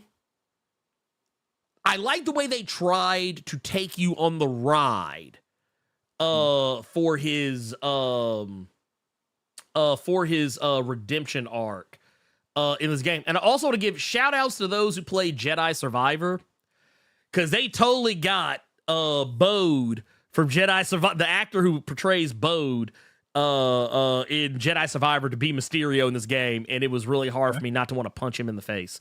But no, I like how they tackle this because it's one of those things I feel like I like the idea that characters like Mr. Negative, Tombstone, Mysterio, Shocker, Scorpion, and even Sandman, they legitimately ask you the question of whether or not these characters can be reformed, or should they be reformed, and whether or not, even if they are trying, will they succeed. And I thought that was really cool. Also, I liked the way that the MCU designed Mysterio, but I gotta admit, I think the game did it better. I think the game actually did it. Like, this is what he looks like with the actual helmet on. I was like, that's actually pretty nice. I like how they do his missions. Like some shit off of Arkham, right? New Scarecrow. But no, it's all really good. It's all really good. And I will say, earlier I said I had a couple of gripes with the game, but I didn't bring one of them up. One of those gripes, I feel like everyone is dead set on giving Miles trash suits. So Peter gets the anti-venom suit in this game. Yeah. Miles gets his own new suit. It's one of those I'm not terribly crazy about. My God, no! I thought so. You thought this was fake? No. I didn't think it was fake. I thought it was because this is the only way I've spoiled myself on the game. I looked up a video of all the different suits you had to choose from. Got you. I thought that was just like one of the Spider-Man 2099 whoop-de-whoop. Oh, okay. Yeah. I just thought that was one of the ones from a book I didn't read, or something that Insomniac came up with themselves, like that Velocity suit in the first game. That's his name. Yeah. Okay. So when I watched this video, they said it was like 70-something suits in Spider-Man 2. the majority of the ones that I saw for Miles were, in my opinion, trash, with the exception of course, the movie version. Yeah. And the Tom Taylor book, I think it was In Days. They had that Miles suit. They actually had the symbiote. They actually had Miles' symbiote suit from Absolute. Mm-hmm. I actually like that one, and they had a null. They had a null suit for him that actually he had like a hood on the back of his suit. I think it was Dark Ages. It was his Dark Ages suit. Yeah, I don't know where the fuck that I got one. In Days from. Yeah, that one. Yeah, that's that the one one I like, with the Venom and Carnage as a hoodie. Yeah, that was fire. That's the suit that I wore. Like once I unlocked it, that was the suit I wore for the rest of the game. Yeah, that's the one that when I saw it in Tom Taylor's book, and again, it's called Dark Ages, not In Days. I don't know what the fuck I was talking about. But that's the one that I liked out of all the suits that I saw you could pick for Miles. That's the one that I liked out of all of them. I don't want him looking like some kind of Daft Punk reject. I don't want the movie. I don't want the one from the first game of his. But this suit right here I'm looking at is awful. Yeah, no, I will agree with you on that. Like, and I will say this: they have the other suit too that nobody liked. I hate that you told me that. That suit isn't. This is the suit. Like, this is the suit I'm talking. This is the suit that I had on Miles. Pretty much, the second I unlocked it, this right here was the suit I had with the hood. Because I thought that should look fire, especially since Peter had the anti-venom suit by that point. I think it'd be cool if Miles got his own suit that was kind of like that too. There were some other suits I liked that Miles had that I thought were pretty decent. But yeah, that final suit, I am not gonna lie to you. I'm not gonna hold you. I thought that suit was some hot fucking trash. And he had the current black man hairdo of the other decade right now. Killmonger dude. He did. He did have here I'm pull. Yeah. He got the Killmonger right here. Like, he knows that's a whack suit. it is. It's terrible. I don't like it. Like, honestly, I kind of hope that when the next Spider-Man game, and I'm going to say right now, so Peter does ride off into the sunset in this game, and I don't mean like he dies, but like he hangs up his suit as Spider-Man and hands over the reins of Spider-Man 100% to Miles in this game. Like that is basically what you get in this game. Like, Peter's like, hey, you're you are the Spider-Man. So I wonder if the next game that comes out, Miles just goes back to having his normal suit. So, question, because I'm actually happy you brought that up. I saw a lot of complaints about this fact, about the fact that so one of the main complaints that I've seen, and I wanted to talk to you about it because I know you've been it. People did not like the fact that, in their opinion, this game made Peter look less than. I know that there was one instance where he something happened with Mr. Negative, and Peter made the comment of, wow, you got to redeem like your villain. I wish I could do something like that. And since I saw people in the chat basically saying that apparently Peter's been Spider-Man for 10 years. It's like 8 years, 8 or 10 years. Okay. I think by the time you get to the first game, it's been 8 years. The first game has been 8 years. So a lot of the people that I saw, and of course, this came from Twitter and TikTok. Oh, yes, most certainly. I fucking hate comic Twitter. I swear to God. It's terrible. It's terrible. I hate it too.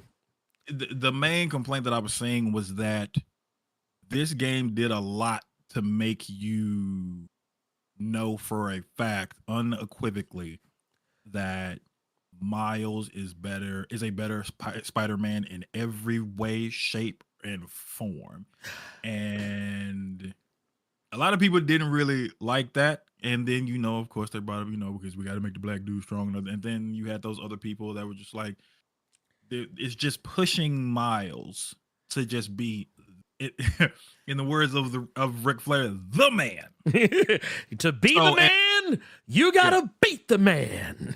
So a lot of people's complaints were that, and just making Peter look trash, and to make Miles look like top dog. So with you finishing the game completely and getting the plat, so you did everything you could do, How true or false is that? How do you feel about that statement?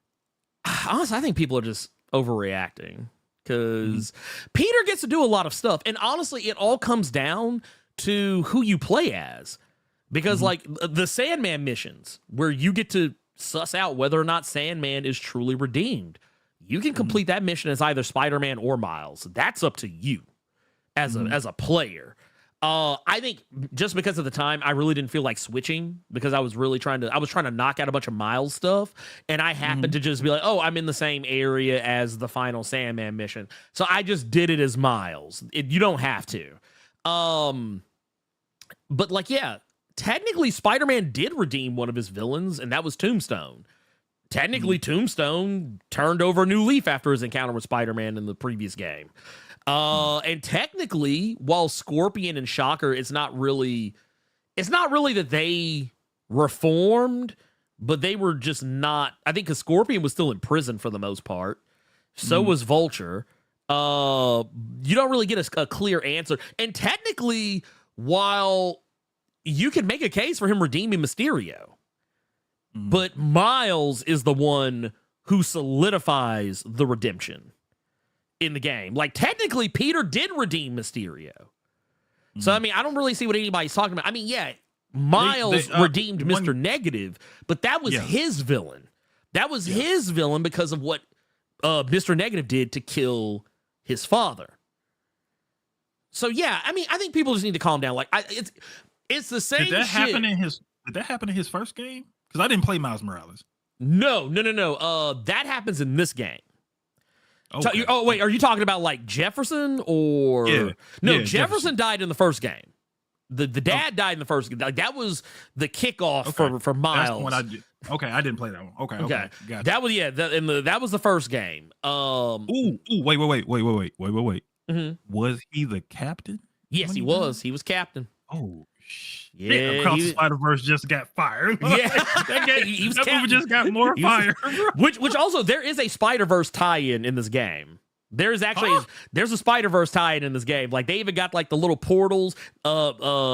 Miguel is mentioned by name a few times. You don't see him, but he is definitely referenced. The Spider-Verse as a whole is referenced. All those portals from across and beyond and into the Spider-Verse, they all show up.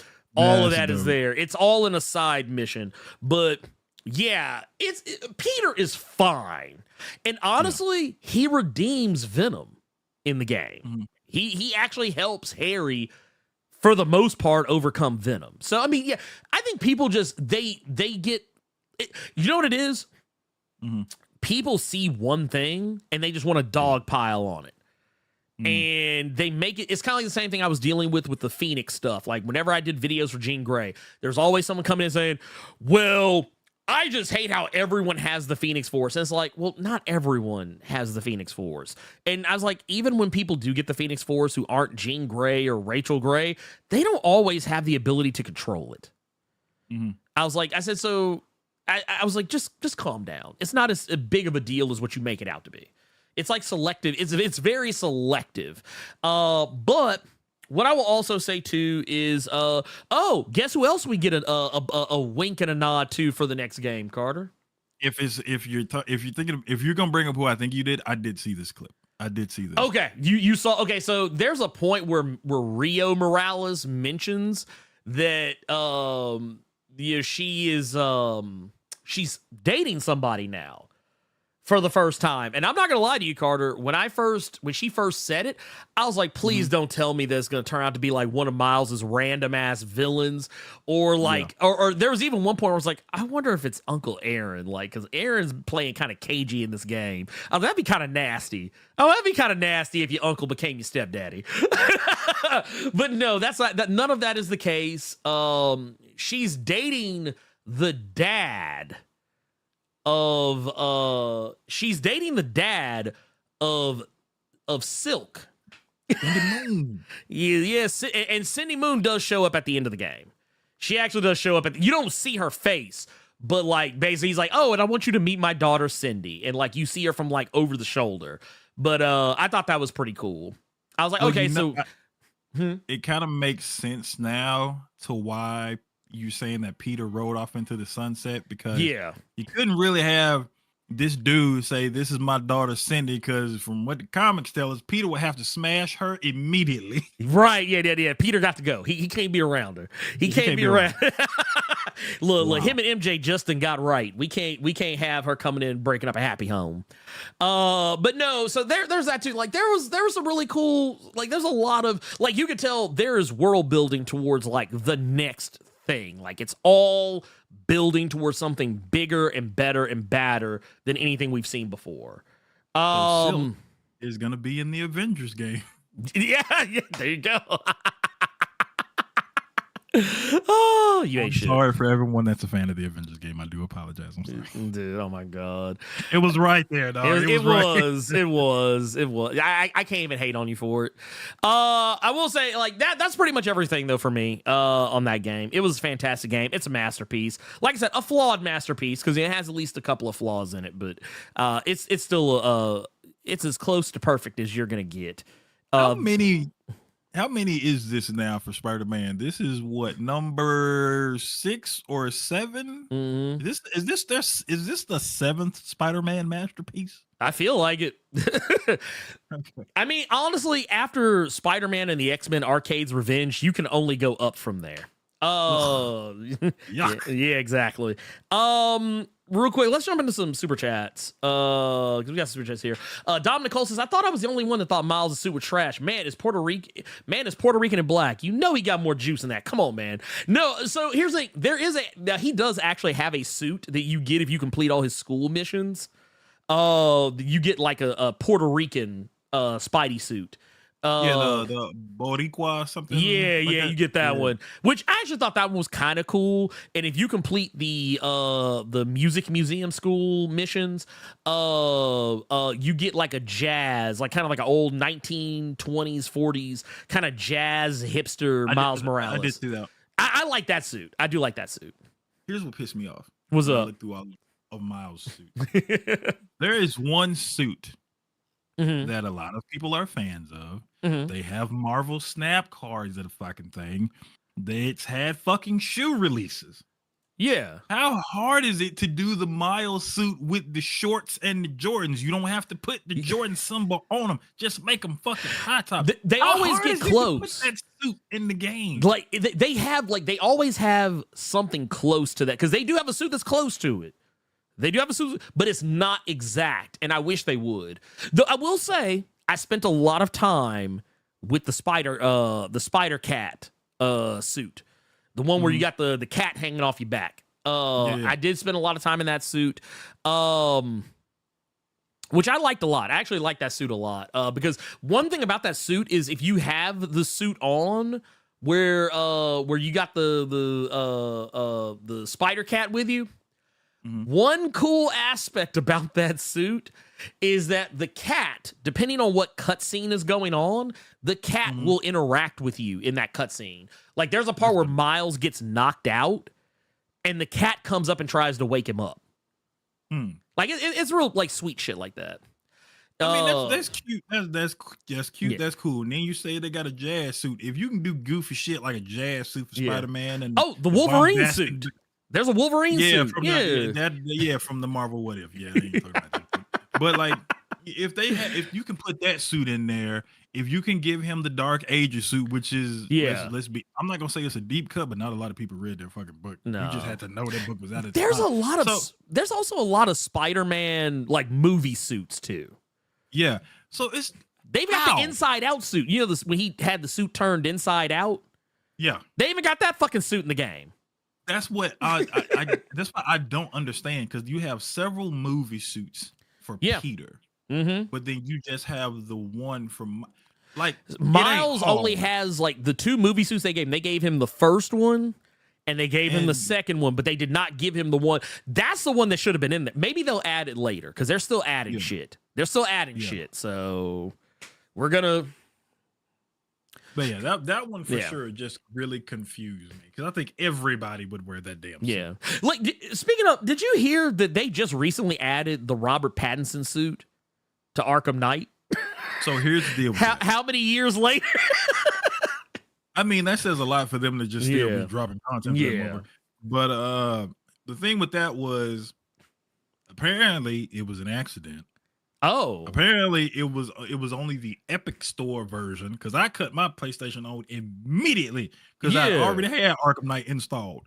But it was only for the Epic Store version of the game, and it was an accident. So now what everyone is assuming is going to happen is they are going to release that suit for the game, but they have the trilogy that's coming out soon for the Switch. Yeah, so it's gonna come out then. It's probably gonna come out then. So lame. That's how that went. Because I saw it yesterday morning, and I'm like, this is fake. This is just a really good mod. But then I saw how it looked, and come to find out, it was in there. Yeah, Scott Visual said Cab Calloway Spider-Man. I want to point out something too, real quick. That museum, the music museum you can go to in Spider-Man, it has a lot of history in it. Like, it's not like just made up bullshit either. Like, it's like actual black jazz and just entertainment in general. They have they bring up God, why am I blanking on this woman's name? I'll say Anita Baker. No, not Anita. I don't know why I kept wanting to say Anita Baker because that's not who it was. Josephine Baker. They bring up They actually bring up the actual history of Josephine Baker, like not just her entertainment stuff, but like how she used to work as a spy and shit. They bring up a bunch of random shit about random people. Like there's some coal trains. There's a whole bunch of like history that like if you just look at it, you're like, oh wow, they're like out here. And then they have like other shit like where the one black dude from the original Howling. It was like from the Howling Commandos. They have a thing for him in there too, so that was pretty neat. But yeah, dude, this game is fantastic. I know a lot of people were upset about the Cuban flag being in Miles's room. I honestly didn't care because I didn't spend any time in his room, and unless they made me, and I didn't even look around, so I never even noticed. I'm not gonna pretend to be mad about something that I didn't even see. So, and I think by now it's already been patched and fixed. So yeah, honestly, I feel like that was something like an intern did and just fucked up, and it just never got caught. Sometimes that shit happens. So yeah, it is what it is. That said, let's enter our next thing, Carter. We're gonna talk about. It was a. Oh God. It was an age of fear. Actually, I want to just point out I love the Gargoyles animated series as much as I've talked about it on the last week's issue or edition of the Blerd Cave rather. But one of the things I will always appreciate about this comic is that every issue they always make sure you get that Goliath intro. Every I'm talking about without fail. And I hear Keith David every time I have read that fucking thing. Also, and I don't know if you you probably noticed this too, Carter, but whenever they intro, because so let's go ahead and set this up appropriately. Gargoyles, got a kickoff. I believe it was earlier or later last year. They got a kickoff with a comic book series from Dynamite. Written by the actual like animated series original creator Greg Weisman. It is pretty much a continuation of the animated series. But did you notice something about it, Carter? It's also not just a continuation of the animated series. It's actually a continuation of the previous comic book series that Greg Weisman wrote. I did not know that. Yeah, so this series, it came out back in 2007. So all the weird shit, if there's any like weird shit that pops up in the comic when you first start reading it, and you're like, hold up, I don't remember any of this being a thing. It's because he wrote a comic series back then And this is where a lot of that stuff happened. So when you get into the new comic series, it's actually picking up from the end of that series, not just the animated series. So like if you're wondering, dude, where did Brooklyn out of nowhere is wifed up and got a kid, and you're like, wait a minute, what's going on with Broadway and Angela and all that? Like, no, that's where it comes from. Like, it's stuff that's like, a lot of it's actually natural progression stuff that was hinted at in the animated series. And maybe even some of it was actually brought up in the ABC series. Who did this run, or what company was this? This was I want to say it wasn't Dark Horse. It was actually, I'm looking at it right here. It's in front of my face. SLG, I think. It was some off the beaten path. Fucking heard. Yeah, I thought this was shit that I missed from the old Marvel series. No. This is like everything that's going on here. This is all from like another imprint or something. I do not like how Goliath body looked in that image. I'm not gonna lie to you. This series is it's written well, but I'm not gonna lie to you. The art is inconsistent because this is early on, and then you come in a little later, and they get some different artists, and then you get like something a little closer to the animated series. But yeah, the art in that book was kind of wishy-washy a lot of the time. But like, yeah, a lot of the stuff that's going on, a lot of the stuff that's going on here is I'm not gonna lie. This comic kind of reads like a fanfic. Like, if you told me that Greg Weisman did not write this, I would believe you. But talk about the previous run. Yeah, the previous run. But this one, I believe, because this one is actually, I feel, more in tone with the animated series. I feel like in this series, the previous, the 2007 series, I feel like it was a lot of stuff he wanted to do on the show and just never got a chance to. So he just rushed it out because he knew he wasn't going to get to have a long run. Because I think this ran like 12 issues before it ultimately got canceled. Kitty, I don't remember her name, but both her gargoyle and human form can get it. You talking about Demona? Yeah, Demona. You talking about Demona? Which did her human form ever have a name in the animated series? I don't remember.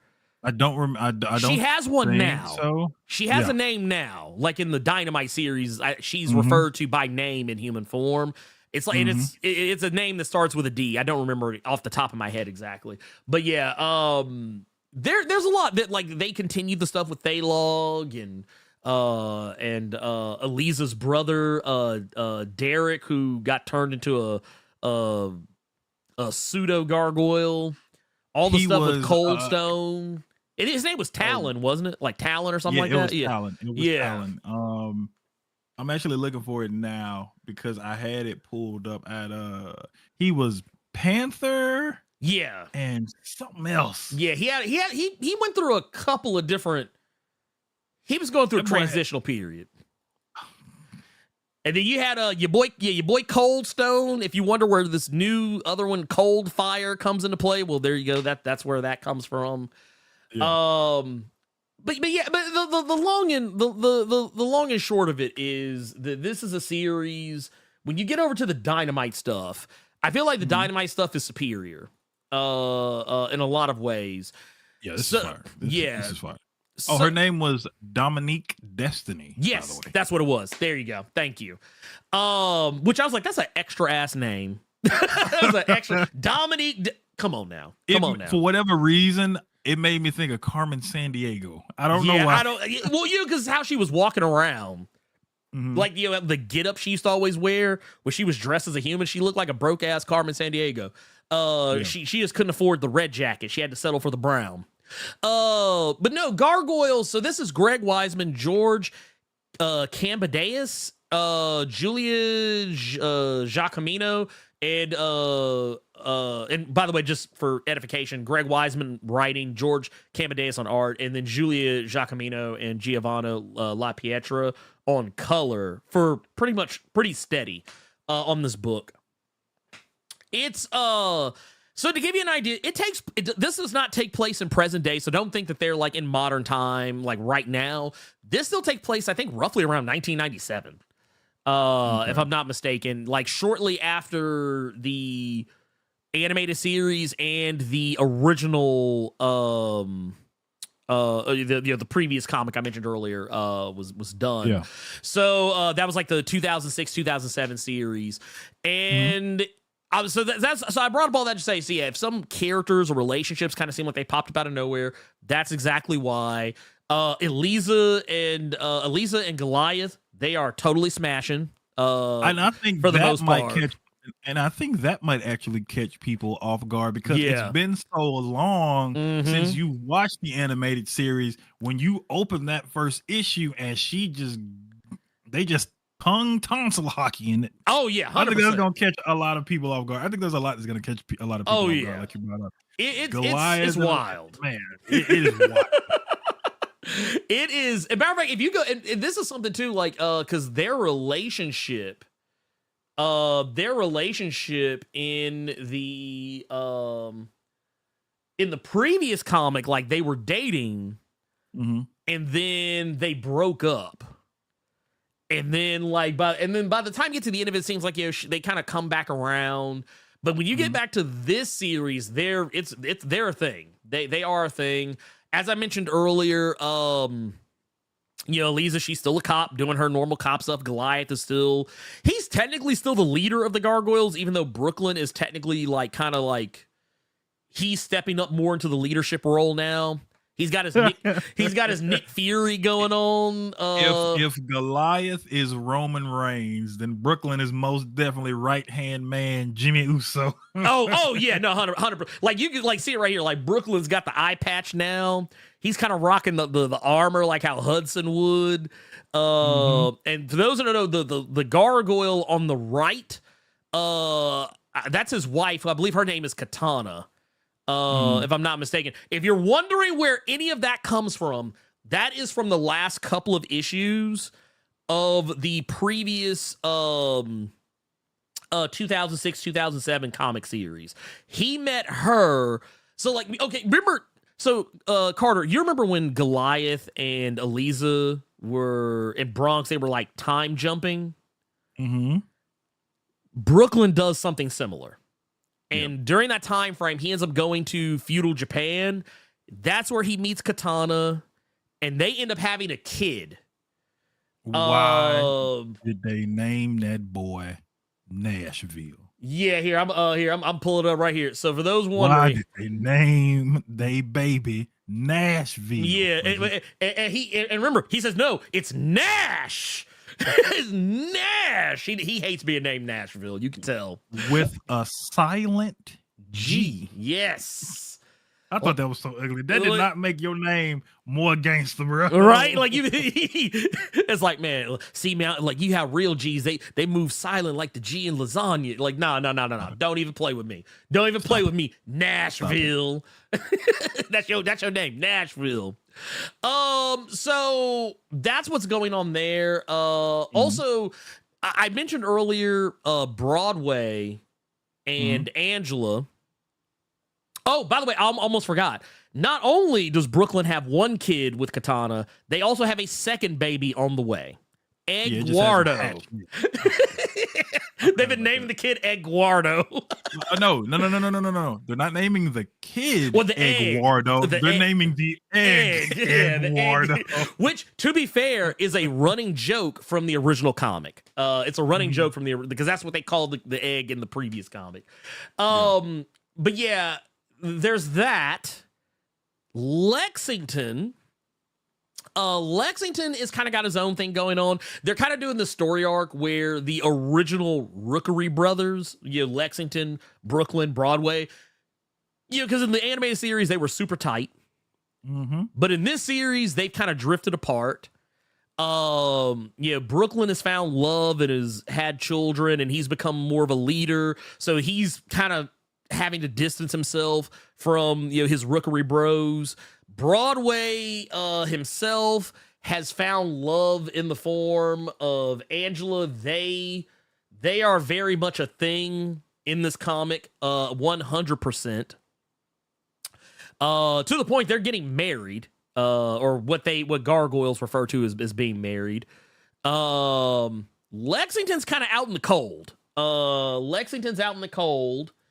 But it's not to say Lexington doesn't got a boo thing somewhere. It's just not the boo thing I think anyone expected. You know what? Yeah, fair point. Fair point. That's gonna start some shit. Yeah, oh man. Yeah, Lexington has been confirmed to be gay. Mm-hmm. Which I think threw a lot of people off. Like, so there's a character. I don't think this character was in the animated series.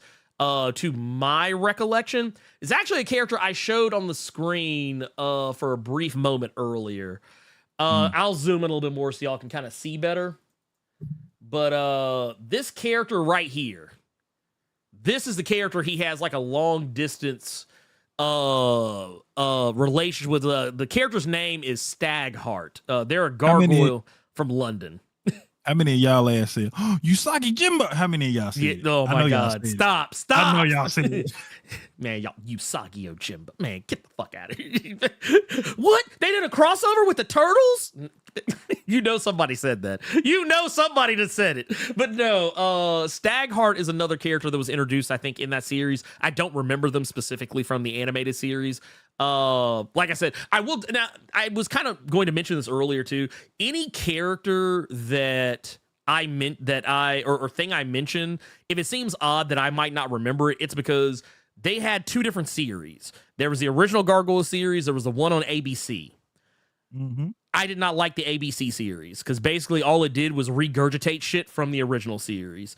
They just did it. They filed the serial numbers off and just added, new characters in place of old characters, and just like they literally did. It was almost the same show, just shorter. So I don't have as much of a memory of that show. So there may be some stuff that popped up there that I don't remember. But hey, shout out to Nerd Large, because he was thinking what I was thinking when I saw that Broadway was with Goliath's daughter. Yeah. The big boys got a major dub when it comes to that thing. Oh yeah. No. That's look. Hey. Shout out to the big boys. Y'all got a W. Knocking off Mrs. like baby Goliath. Like dog. Oh no, 100%. Like let me keep it a buck with you. Your boy your boy Broadway, that, he pimping. I see. Yeah. I'm gonna tell you how. Now you might consider this low down, but like as soon as I saw this shot, look at this man. Look at that big ass cheese eating grin on Broadway face. Because he know how good he got it. Oh yeah. He said, "Oh, I got the big dog, little girl."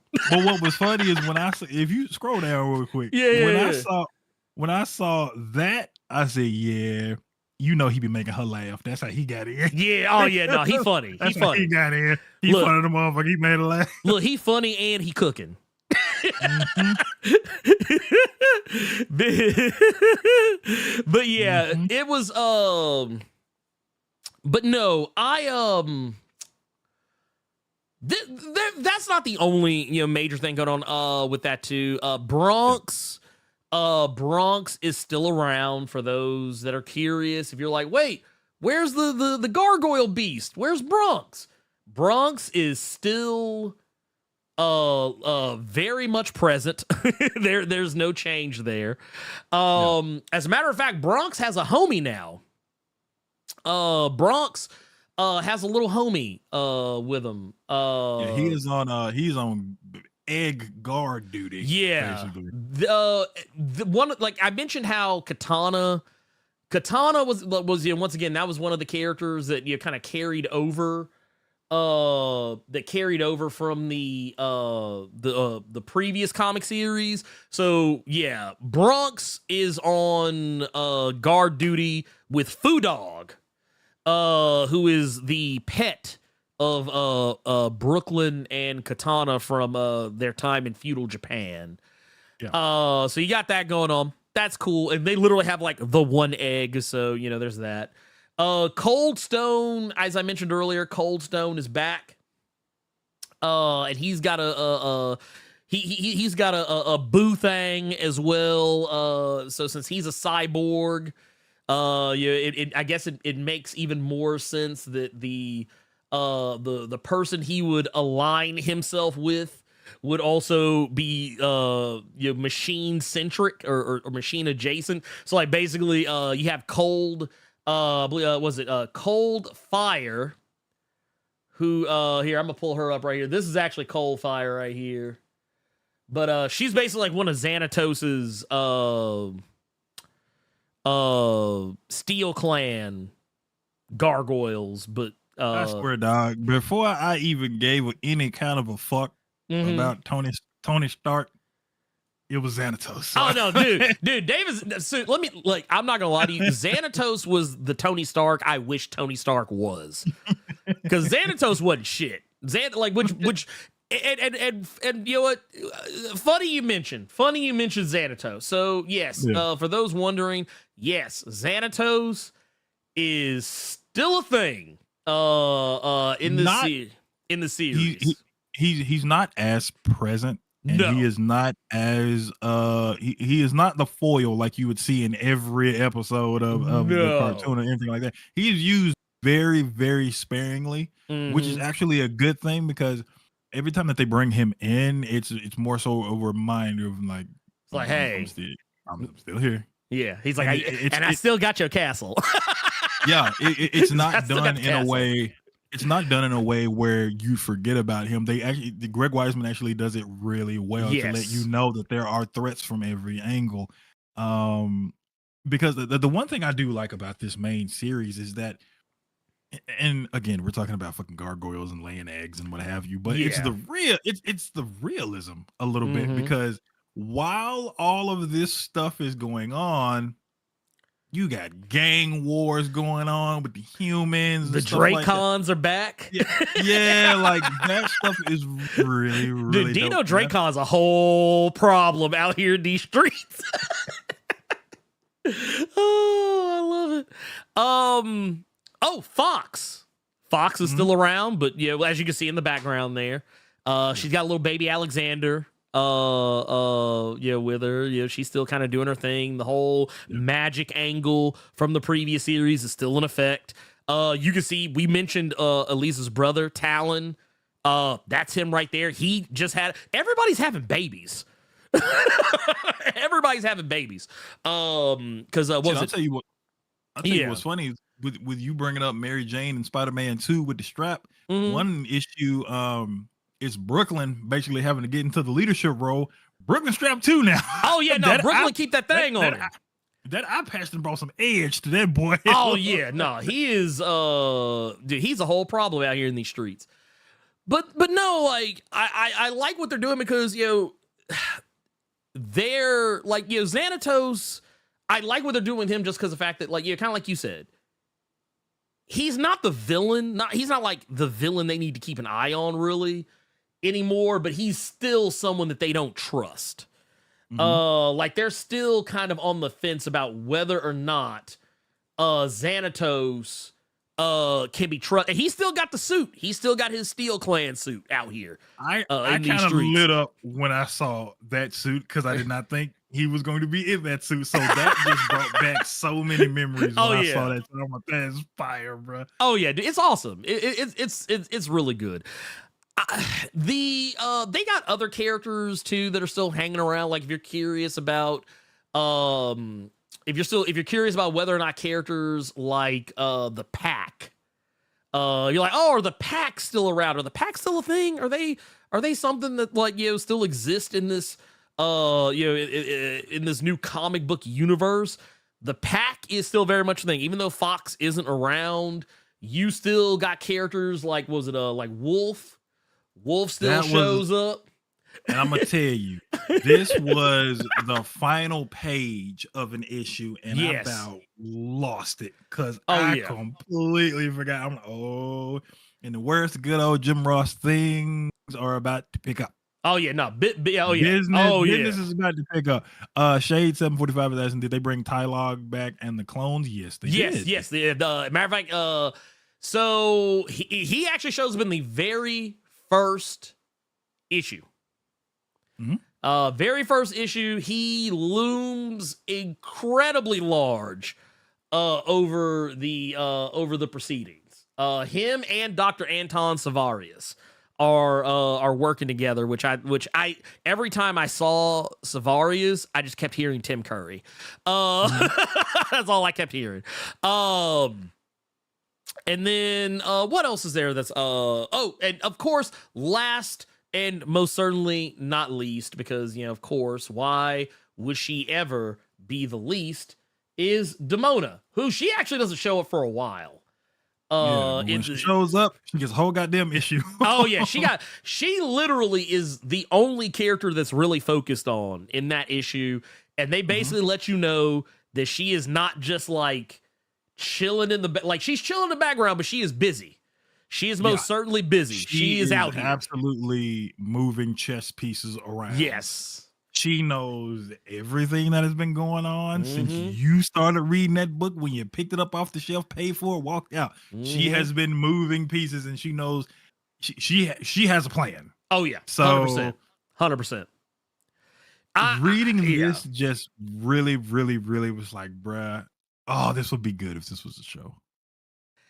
Honestly, I thought the same thing. I was like, man, if this doesn't get some like, and granted, and that's kind of what made me want to talk about this, because last week we talked about how they're making the Gargoyles live action reboot, and I was like, man, could you imagine if they rebooted that show and started using elements of the stuff from this comic on that show, or if they made like some kind of separate Disney Plus animated series that was a continuation and adapted stuff from this, I would eat that shit up. I would eat it up. I mean, it's one of those things like, yeah, if you love Gargoyles, if you're a person who loves Gargoyles and you're like, man, I really wish that there was some kind of a continuation in some way, shape, form, or fashion that had the spirit of the original Gargoyles animated series and just was amazing. It's a good read. It has good, consistent art. It's telling a story that makes sense. Look no further. Look no further than Dynamites. Like, so 2 weeks ago, we talked about the Thundercat series is going to be coming out. Yeah. This series is the main reason why I have hope for that Thundercats book. Other than the fact that Declan Shelby's on the book, but that's another story altogether. But like, whoever is at Dynamite, whoever is calling the shots at Dynamite right now, I can tell that they have an overall vision for how to get people in the proper places to tell stories about IP that, well, they have the rights to make a comic off of, but IP that just came from somewhere else. Because they're not just doing Gargoyles. You've talked about before on the show, the Scar series. There's a Maleficent comic. They have Disney has like other comics out there in the weeds. Yeah. And for the most part, I've enjoyed all of them. Yeah, I don't know what it is about Dynamite with who... a lot of the Disney books that they have been doing, from Scar, from Hades. I forgot about Hades. Thank you for reminding me. I forgot about Hades. Because Hades, I think Hades just had a new issue that just came out not too long ago. I believe you are correct. A lot of these Disney books that they have been doing have been hitting, man. Oh yeah. I don't know what it is with Dynamite. I used to not check for Dynamite. I mean, don't get me wrong. I like Dynamite comics. I'm not saying I don't like any of their comics. But like, Dynamite was that imprint that I only really went to for like Red Sonja. Like it was like, oh, Red Sonja, cool. And that was, and maybe sometimes occasionally Vampirella, because Vampirella hits more than it misses. It definitely hits more than it misses a lot of the time. So like, it's not to say that like, oh yeah, I don't really fuck with Dynamite like that. I do, but it's still surprising to see them putting out comics that are this good. You know what I mean? Yeah. So yeah. I always forget about The Boys. The Boys is technically Dynamite as well, but I don't like counting The Boys because I think The Boys is fucking atrocious. The comic, before you not lose the show. Your fucking minds in those comics. I'm not talking about the TV show. You're talking about the book. Yes. People. But yeah. before you, because I see Zai is saying I only read the Maleficent comics. If you have not read Scar and if you have not read Hades, you are doing yourself a disservice. Oh, like grave disservice. Dynamite been hitting with these Disney books, like, man.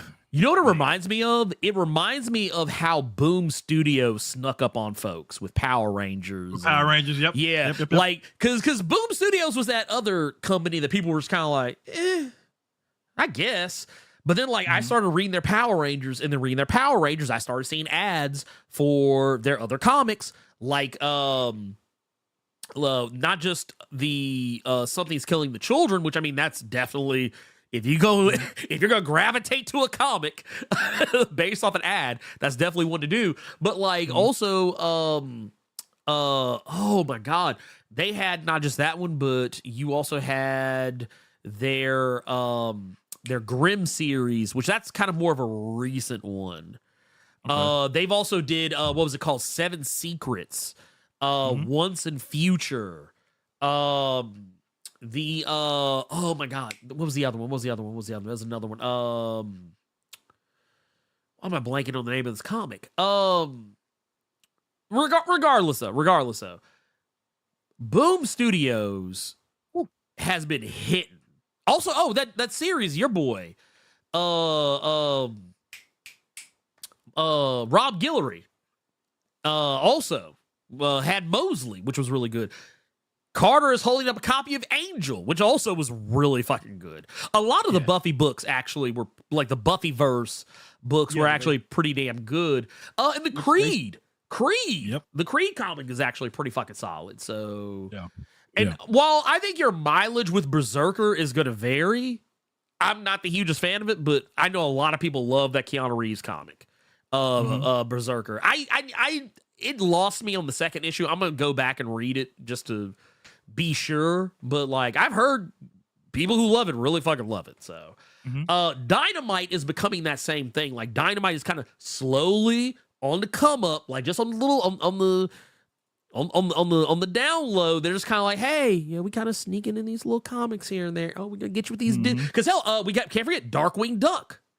Darkwing Duck also has books, and we talked about those.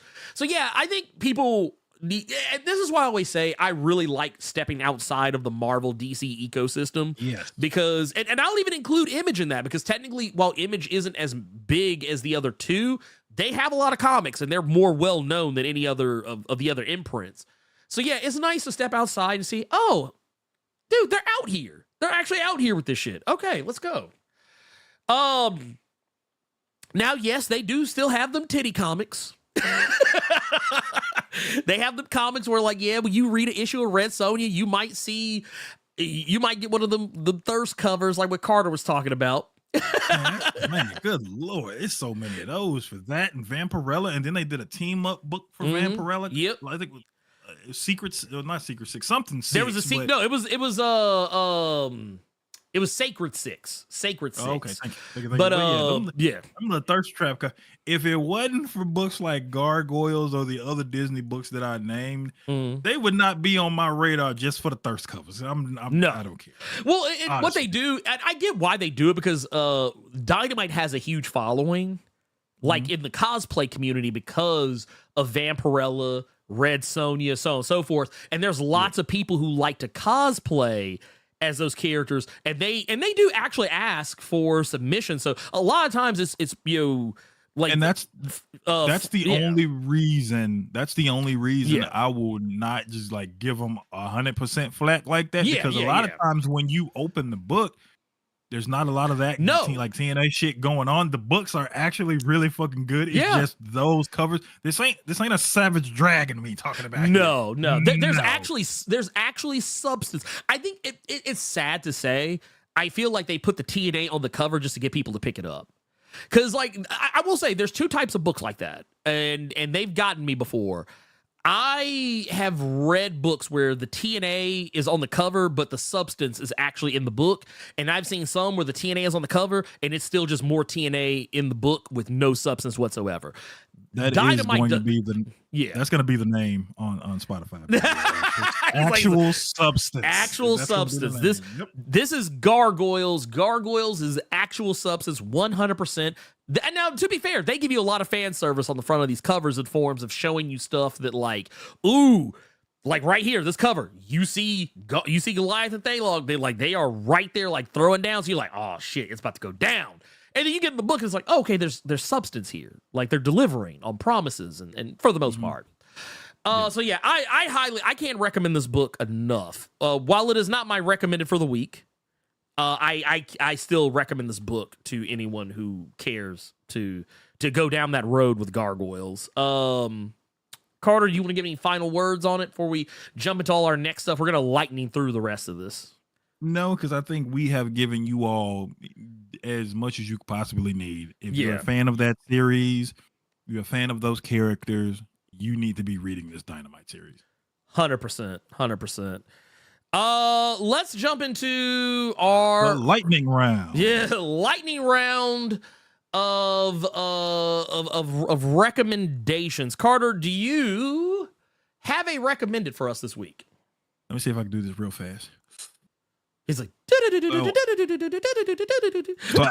right. So I was in a comic store Wednesday. I was walking around, didn't really see anything worthwhile hardcover or trade wise, and I ended up finding something that someone sat down after laughing about it, and it was called Codename Ric Flair and the Magic 8-Ball. It's about the plane crash that Ric Flair said he was involved in while his friends died, but he pulled out and he was the only survivor. Well, the government actually snatched him up, put $25 million in him, and are using him under the guise of being the world champion as a secret agent to kill evil Russians and Soviets. What in the actual fuck?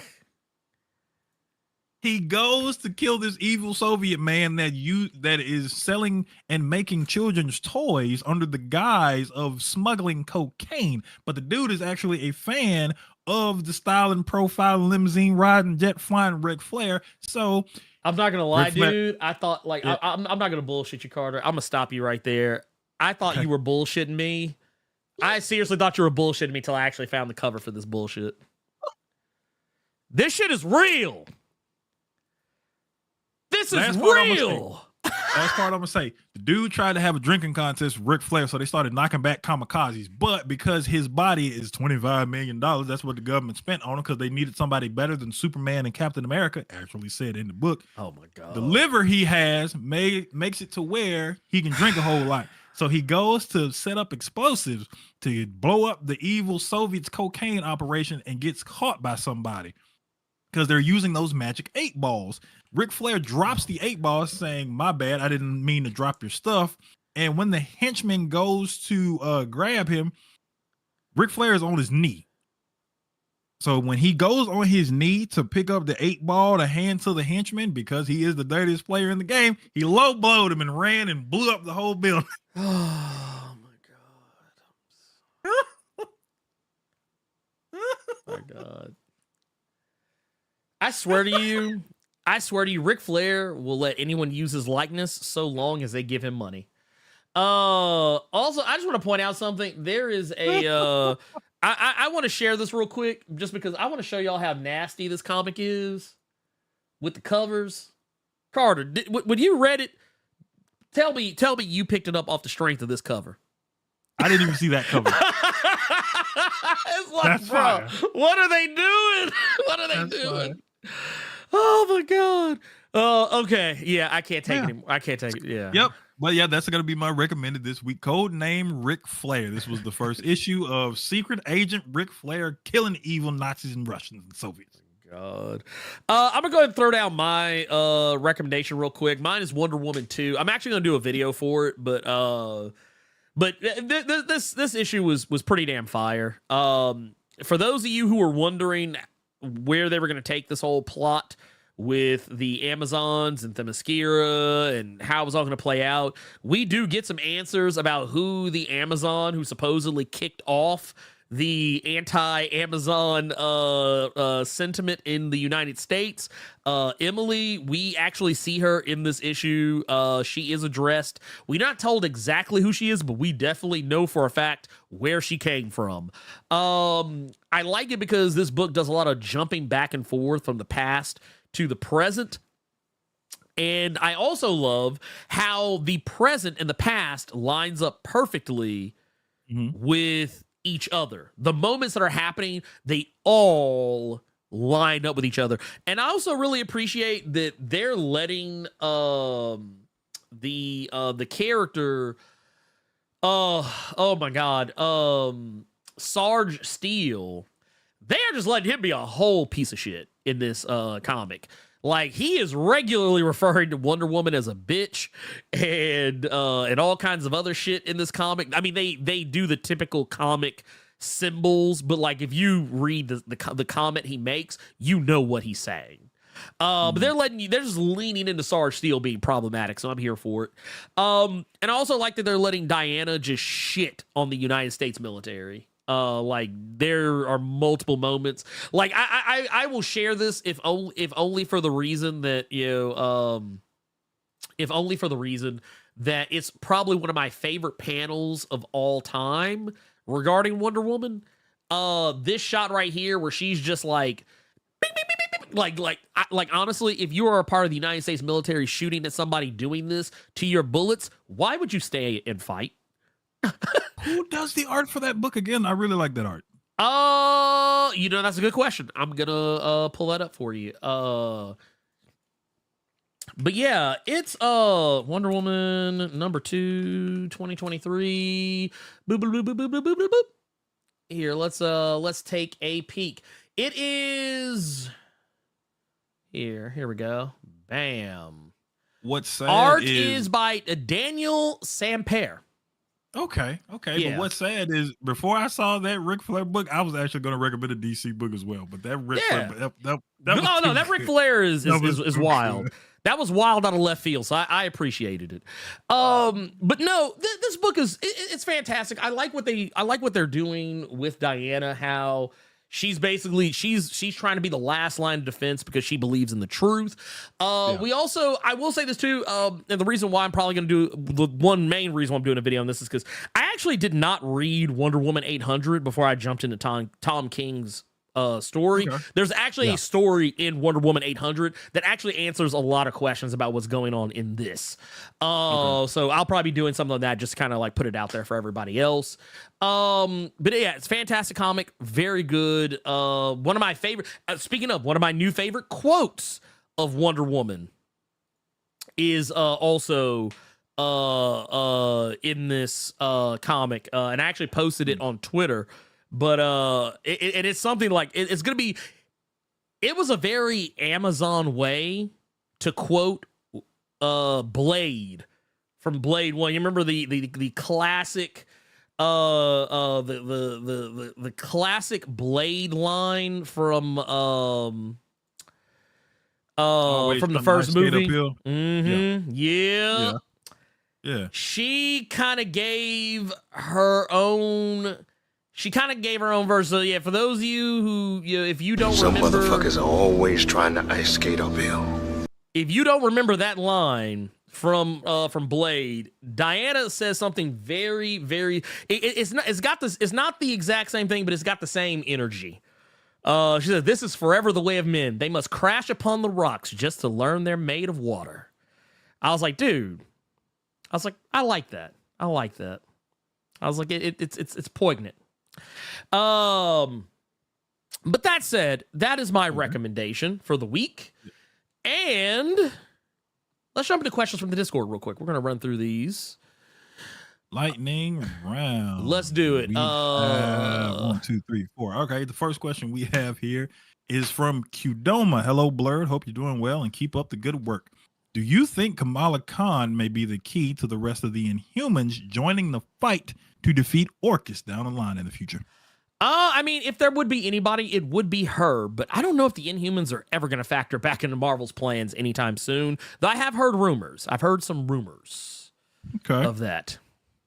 All right.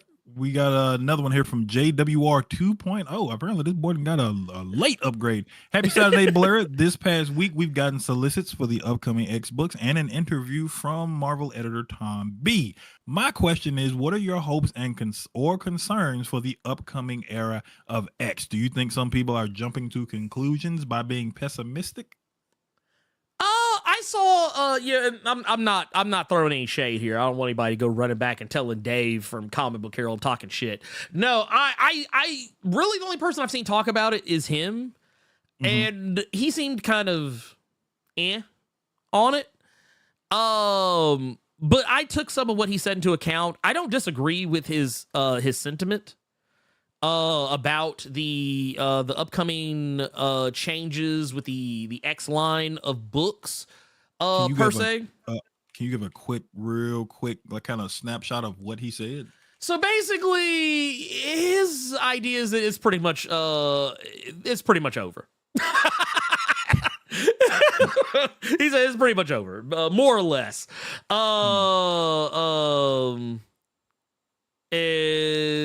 Let's see.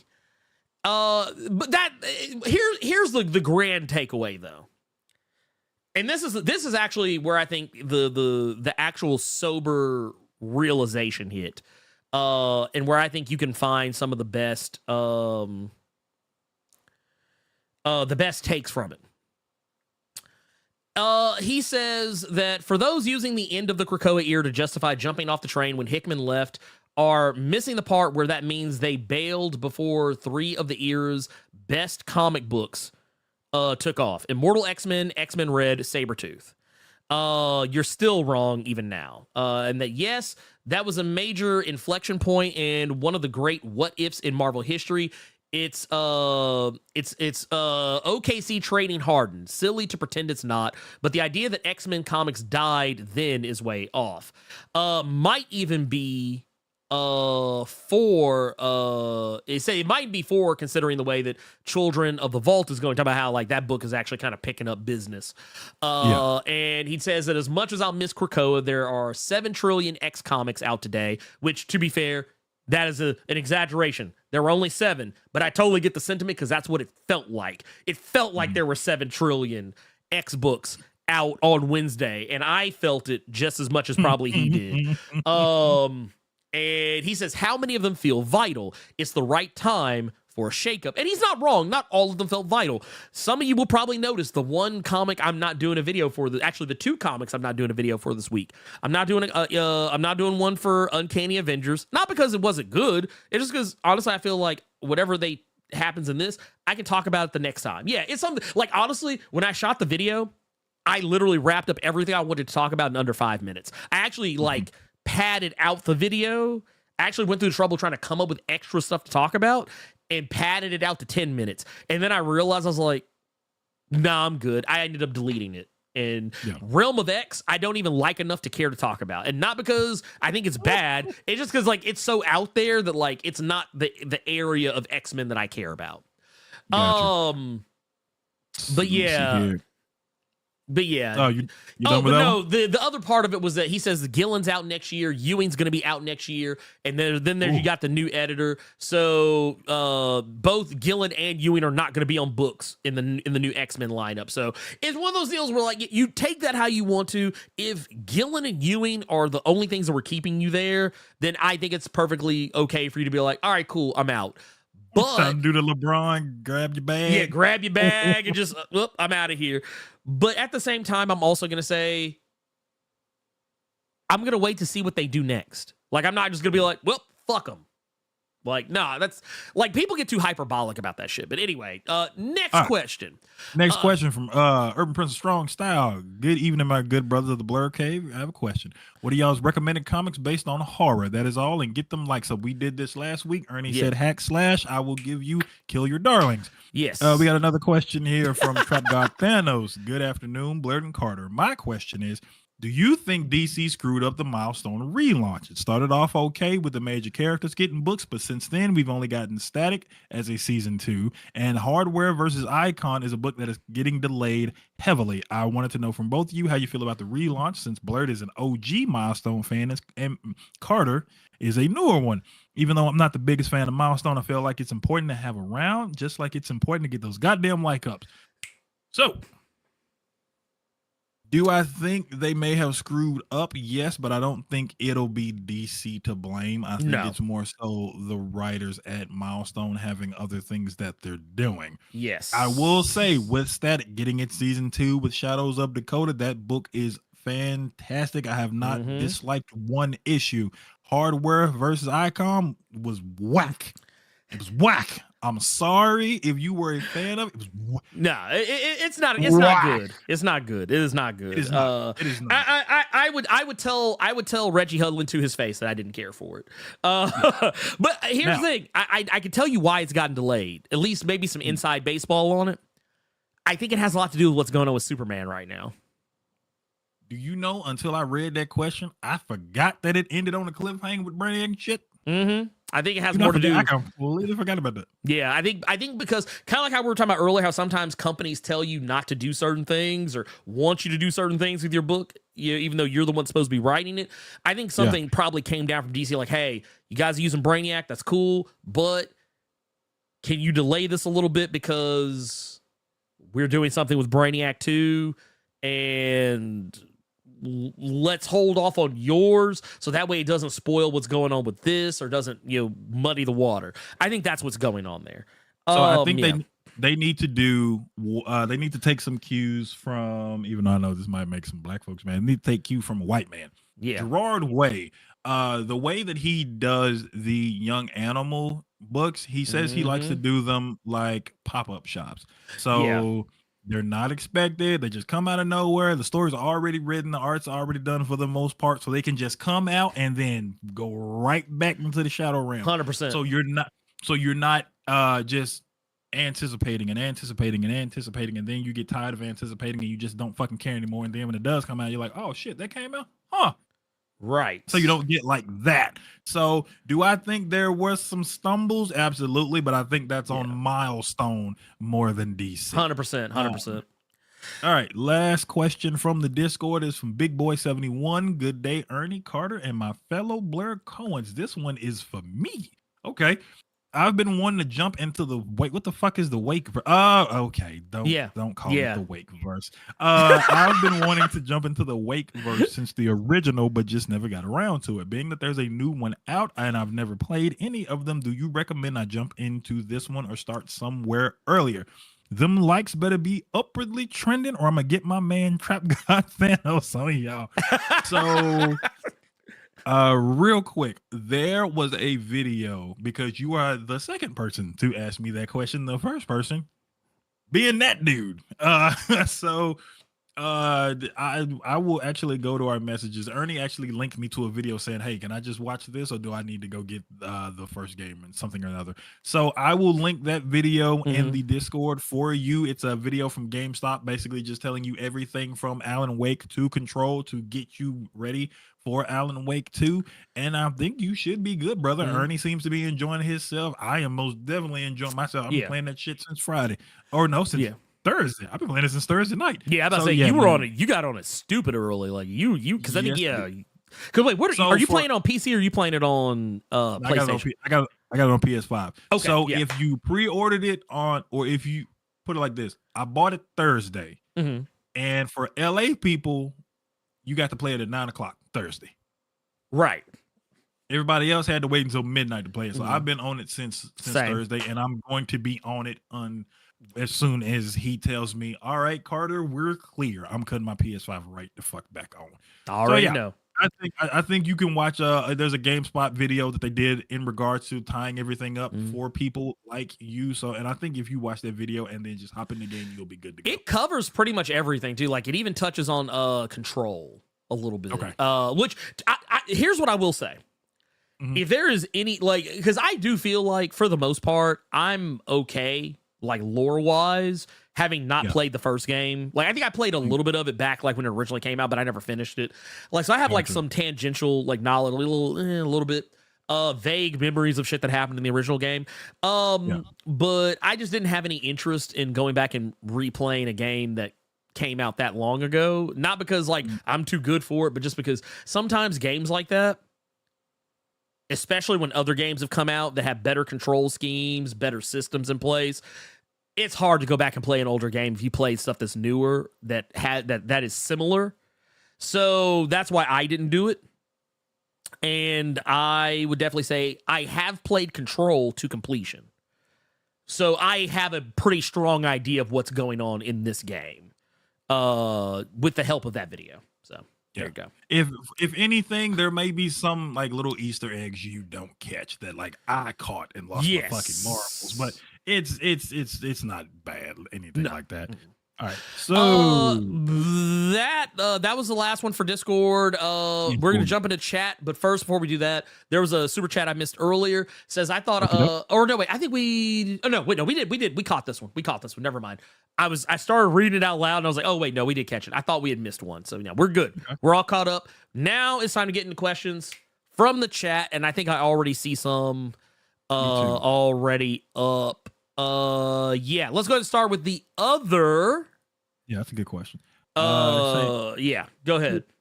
Question: with Thunderbolts coming out and with U.S. Agent and Contessa Valentina Napina Talova on the team, do you think they'll touch on Agent's disillusion with the government and her being a Leviathan agent? Maybe. I don't know. I feel like at some point she's gonna break bad.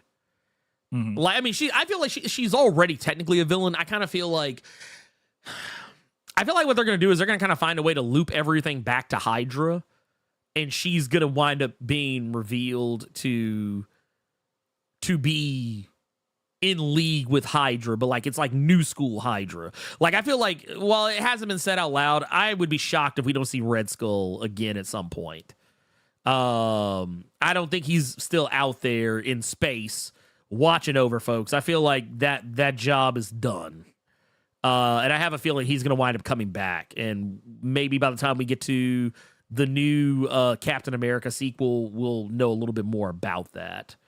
But yeah, I can see it happening. YTube Noob says, question, are people complaining about Miles surpassing Peter also whining about Wally surpassing Barry Allen or Jaime having powers and not Ted Cord? New guy has to earn a spot, especially a person of color. Here's the thing. So, go ahead. Please. Yeah. I want to hear what you had to say first. So I think it's that. So I think those are the same people that are complaining about the examples you gave. But when you say especially a person of color, I think that's really the big reason they're complaining, because they feel like it's fake. Yeah. Here's the thing. I'm gonna divorce anyone who has that opinion. I'm gonna divorce you of it right now. If Miles were not a half black, half Puerto Rican character, if he was just another white dude, guess what? Mm-hmm. They would have done the same thing. You can't divorce me. I ain't even. No. I didn't buy a goddamn ring. I didn't make nobody sign a prenup. I ain't even found a lawyer yet. But okay. But yeah, I'm just talking about the folks that think that. The folks that think that, oh, they're only doing this. They're doing this for him because he's a person of color, and that and so they got to make him better than the white dude, thinking that like it's some kind of mean spiritedness. No, if Miles was a white kid, they would have done the same plot points that rolled out. Outside of the stuff that was very cultural, the same plot points would have rolled out the exact same way, because they did it with the OG Wally West back in the day. A lot of people forget Wally West is actually better at being Flash than Barry by a country fucking mile. I always get them mixed up. Well, so all the stuff that people associate with Barry Allen, it's all shit that Wally did. The whirlwind arms and all that shit. Okay, this is how you gonna fix me right now. Oh, okay, go ahead. Which one was the cartoon? Which one was Justice League? If I remember correctly, I think that might have been Wally. I don't remember. I honestly don't remember off the top of my head. But the thing is, Barry wasn't Flash for like a long time. Okay. Like most of my life. Mm-hmm. So like Wally was the dude. So yeah, I feel like people just need to accept it. Like it's not a slight. Okay, boom. Yeah. So you're not thinking that we need some more black folks in there. So let's just make him look trash because the black folks don't like. No, it. God, you no. Okay. No. And honestly, I feel like and here's for Ted Kord. If people really want to know why Ted Kord never had superpowers, you want to know the real reason he never had superpowers? Ted Kord never had powers because at the time when they relaunched Blue Beetle, they wanted another Batman-style book. It's the same reason the Green Arrow was made. Green Arrow was specifically created because the people at DC wanted another hit just like Batman. So when they relaunched Blue Beetle and took away they killed off, was it Dan Garrett or whatever, and they switched over to Ted Kord, what they did was they said, hey, we want this dude to be more like Batman. Hence, no superpowers. Okay. So when they brought in Jaime Reyes, that was when they're like, oh, we actually want to make a new Blue Beetle, but we want to lean back into the old stuff, make him more like the Dan Garrett character, lean into the powers, because that's something we never really have done before. So that's why all that exists. So, I mean, yeah, it's just circumstance. It just happens to be the case. But the reason why a lot of, fan favorite OG superheroes are being changed, or, quotey fingers change, while like some of the new school ones, when they update the characters, make like a new legacy version of the character, the reason why a lot of the times they're not white is because those characters were so white back then. White characters were like literally 99.9% of all comic book characters that were main characters. The only way you got a character of color back then was if they were a side character or just someone in the background. That was it. So I think people just need to calm down. It's fine. It's going to be okay. Jerome says, a question. With Batman injecting Red Hood with the fear serum, attempting to manipulate him, how long before Zur-En-Arrh persona fully takes over and he becomes a major problem?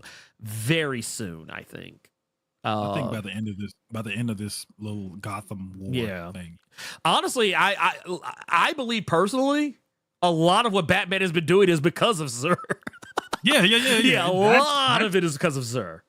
So let me ask you this: from where it started with Failsafe to where it is now with the Gotham War and Zur-En-Arrh, how do you feel about this Bat book?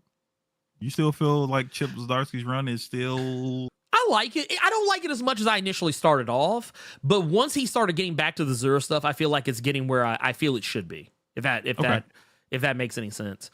But yeah. That is kind of where I'm at with it. Actually, and thank you to Troy. Was it Troyaverse for the proper name of the Alan Wake universe? I believe, because that is the actual correct one, isn't it? Like it's like the, I guess technically the Awe verse or the AWE verse. So I actually like Troyaverse's name for it. But that's actually incorrect as well. Theirs is much more stupid and hot. The Remedy Connected Universe. Oh, I've heard people use this one though. I've actually heard this one. I like this one. Yeah. I like this one. Well, because I think what it is, because so that video that I linked to you, they use that term as well. Okay. But like they don't use, it doesn't stand for Alan Wake. It stands for something. It stands for a term that comes up in Control. Yeah, it's called this one I like more because it's connecting Control and Alan Wake. Right. There's an altered world event. Yes. But it's also it's an Alan Wake expansion. So I like this name much better than the Remedy Connected Universe. Yeah, It's really only 2 games, but kind of 3, but only really vaguely like I'll give you 2.5. 2.5. I'll give. Well, I guess technically they do say that. What was it? American Nightmare is technically canon as well. Supposedly, I never played it, but it's brought up in that video as well. All right, real quick, real brief. American Nightmare. You know how Alan Wake tried to write several ways to get out? Yeah. American Nightmare was one of the failed ways he tried to get out. Oh, well, then, no. Okay. There you go. It ain't canon. It ain't canon. I don't count it. It's not my canon. There you go. There you go. That's all that is. Oh. No, go ahead. I'm just going to say, one of the times he tried to get out and the darkness was like, watch out, little bitch, and he failed. That's all that is. Yeah, getting out. All that is. So Bill, with their question, says, with respect to all the contributed female X-writers and artists, will it take a while till we get to see newcomers or fan faves in the X office to reach the Excalibur level in story quality? Excalibur, Man, though? I'm not gonna lie. That was a good example. I do, yeah. Excalibur was probably the worst one to use it because Excalibur was one of those books that was good sometimes for me. Just me personally. And once again, I want to point out it's not that I think that any of the female X writers, because I mean right now the main one is Torrin Grunbeck, who's writing Realm of X. I don't think Realm of X is bad. I want to make sure everyone understands that. It's just really fucking weird. And that's why I'm not really keeping up with it as much. Like, I read it, I don't do videos on it because it's like, this is wild. That said, I don't know. My bad. He passed out. I got to read Excalibur. My bad. Man. You got some sleepers. You got some sleep right there, man. But no, you ain't shit. You ain't shit. No, I like I said,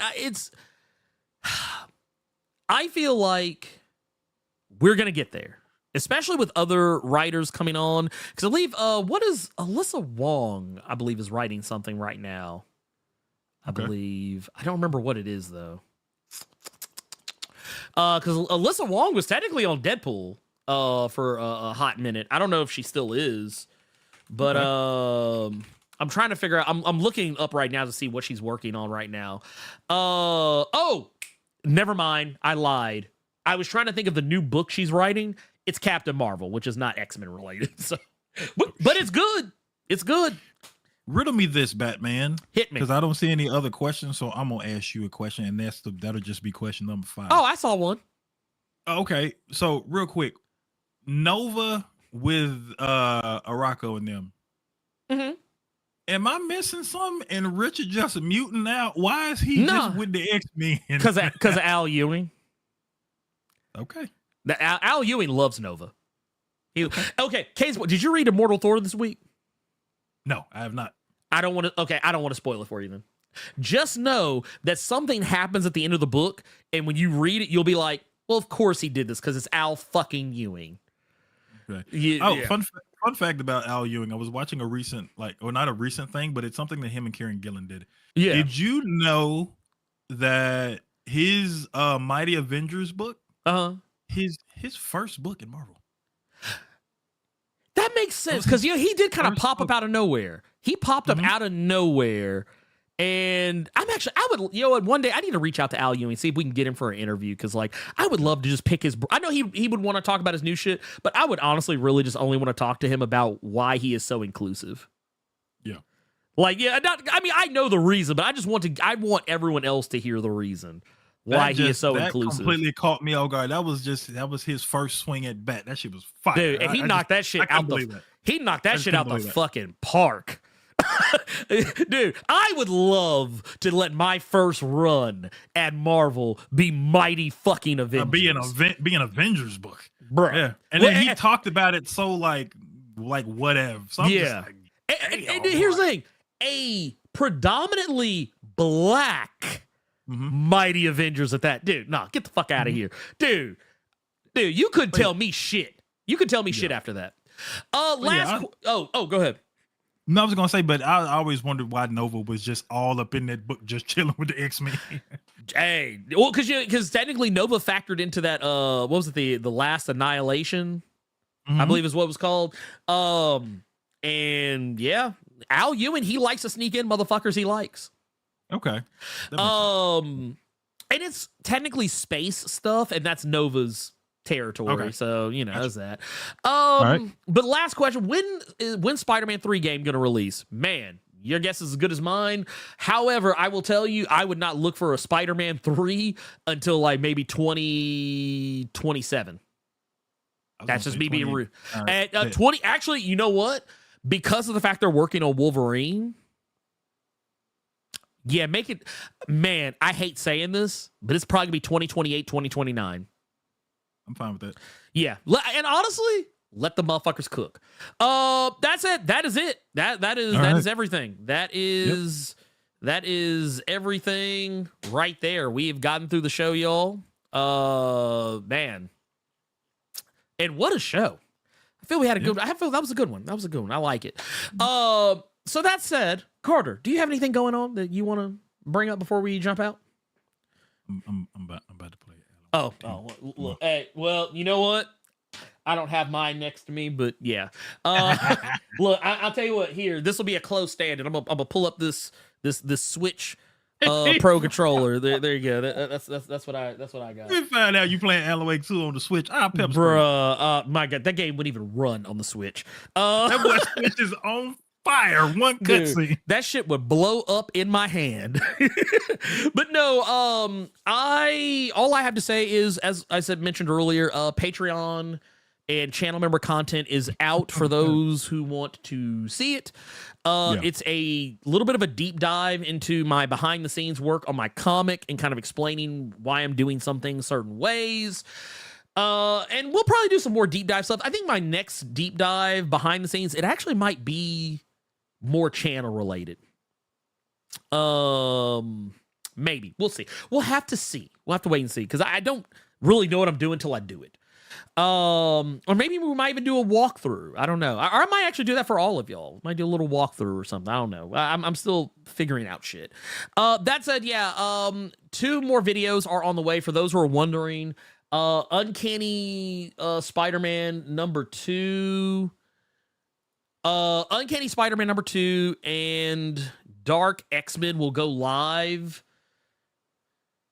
I might release one of them literally like right after we get done with this. Alpha Flight 3 will also I'll probably save Alpha Flight 3 for tomorrow. Okay. And Uncanny Spider-Man 2 for tomorrow. So yeah, and Wonder Woman number 2, and I might do, and I'll do one for Wonder Woman 2, Immortal Thor number 3, and I might even do one for Captain Marvel number 1, because I really like that issue. We'll see how it goes, how I feel once this is all said and done. Doing all these videos kind of takes time away from working on my book, so anything that does that is largely going to get left on the cutting room floor, and if they get done, they might get done like way later. But that said, thank you all so much. Thank you all for the love, all the people who are in the chat, the chatters, the lurkers, the super chatters, the people who are listening on Spotify, all the patrons, channel members, Blerd, Chloe, citizens, Earth's Mightiest subscribers, Earth's Mightiest listeners, whoever you are, however you are, wherever you are, whenever you are, when you hear these words. I want to thank you all so much for being there with us. And for Carter Presents, I am the Blerd without fear. And Xanatos!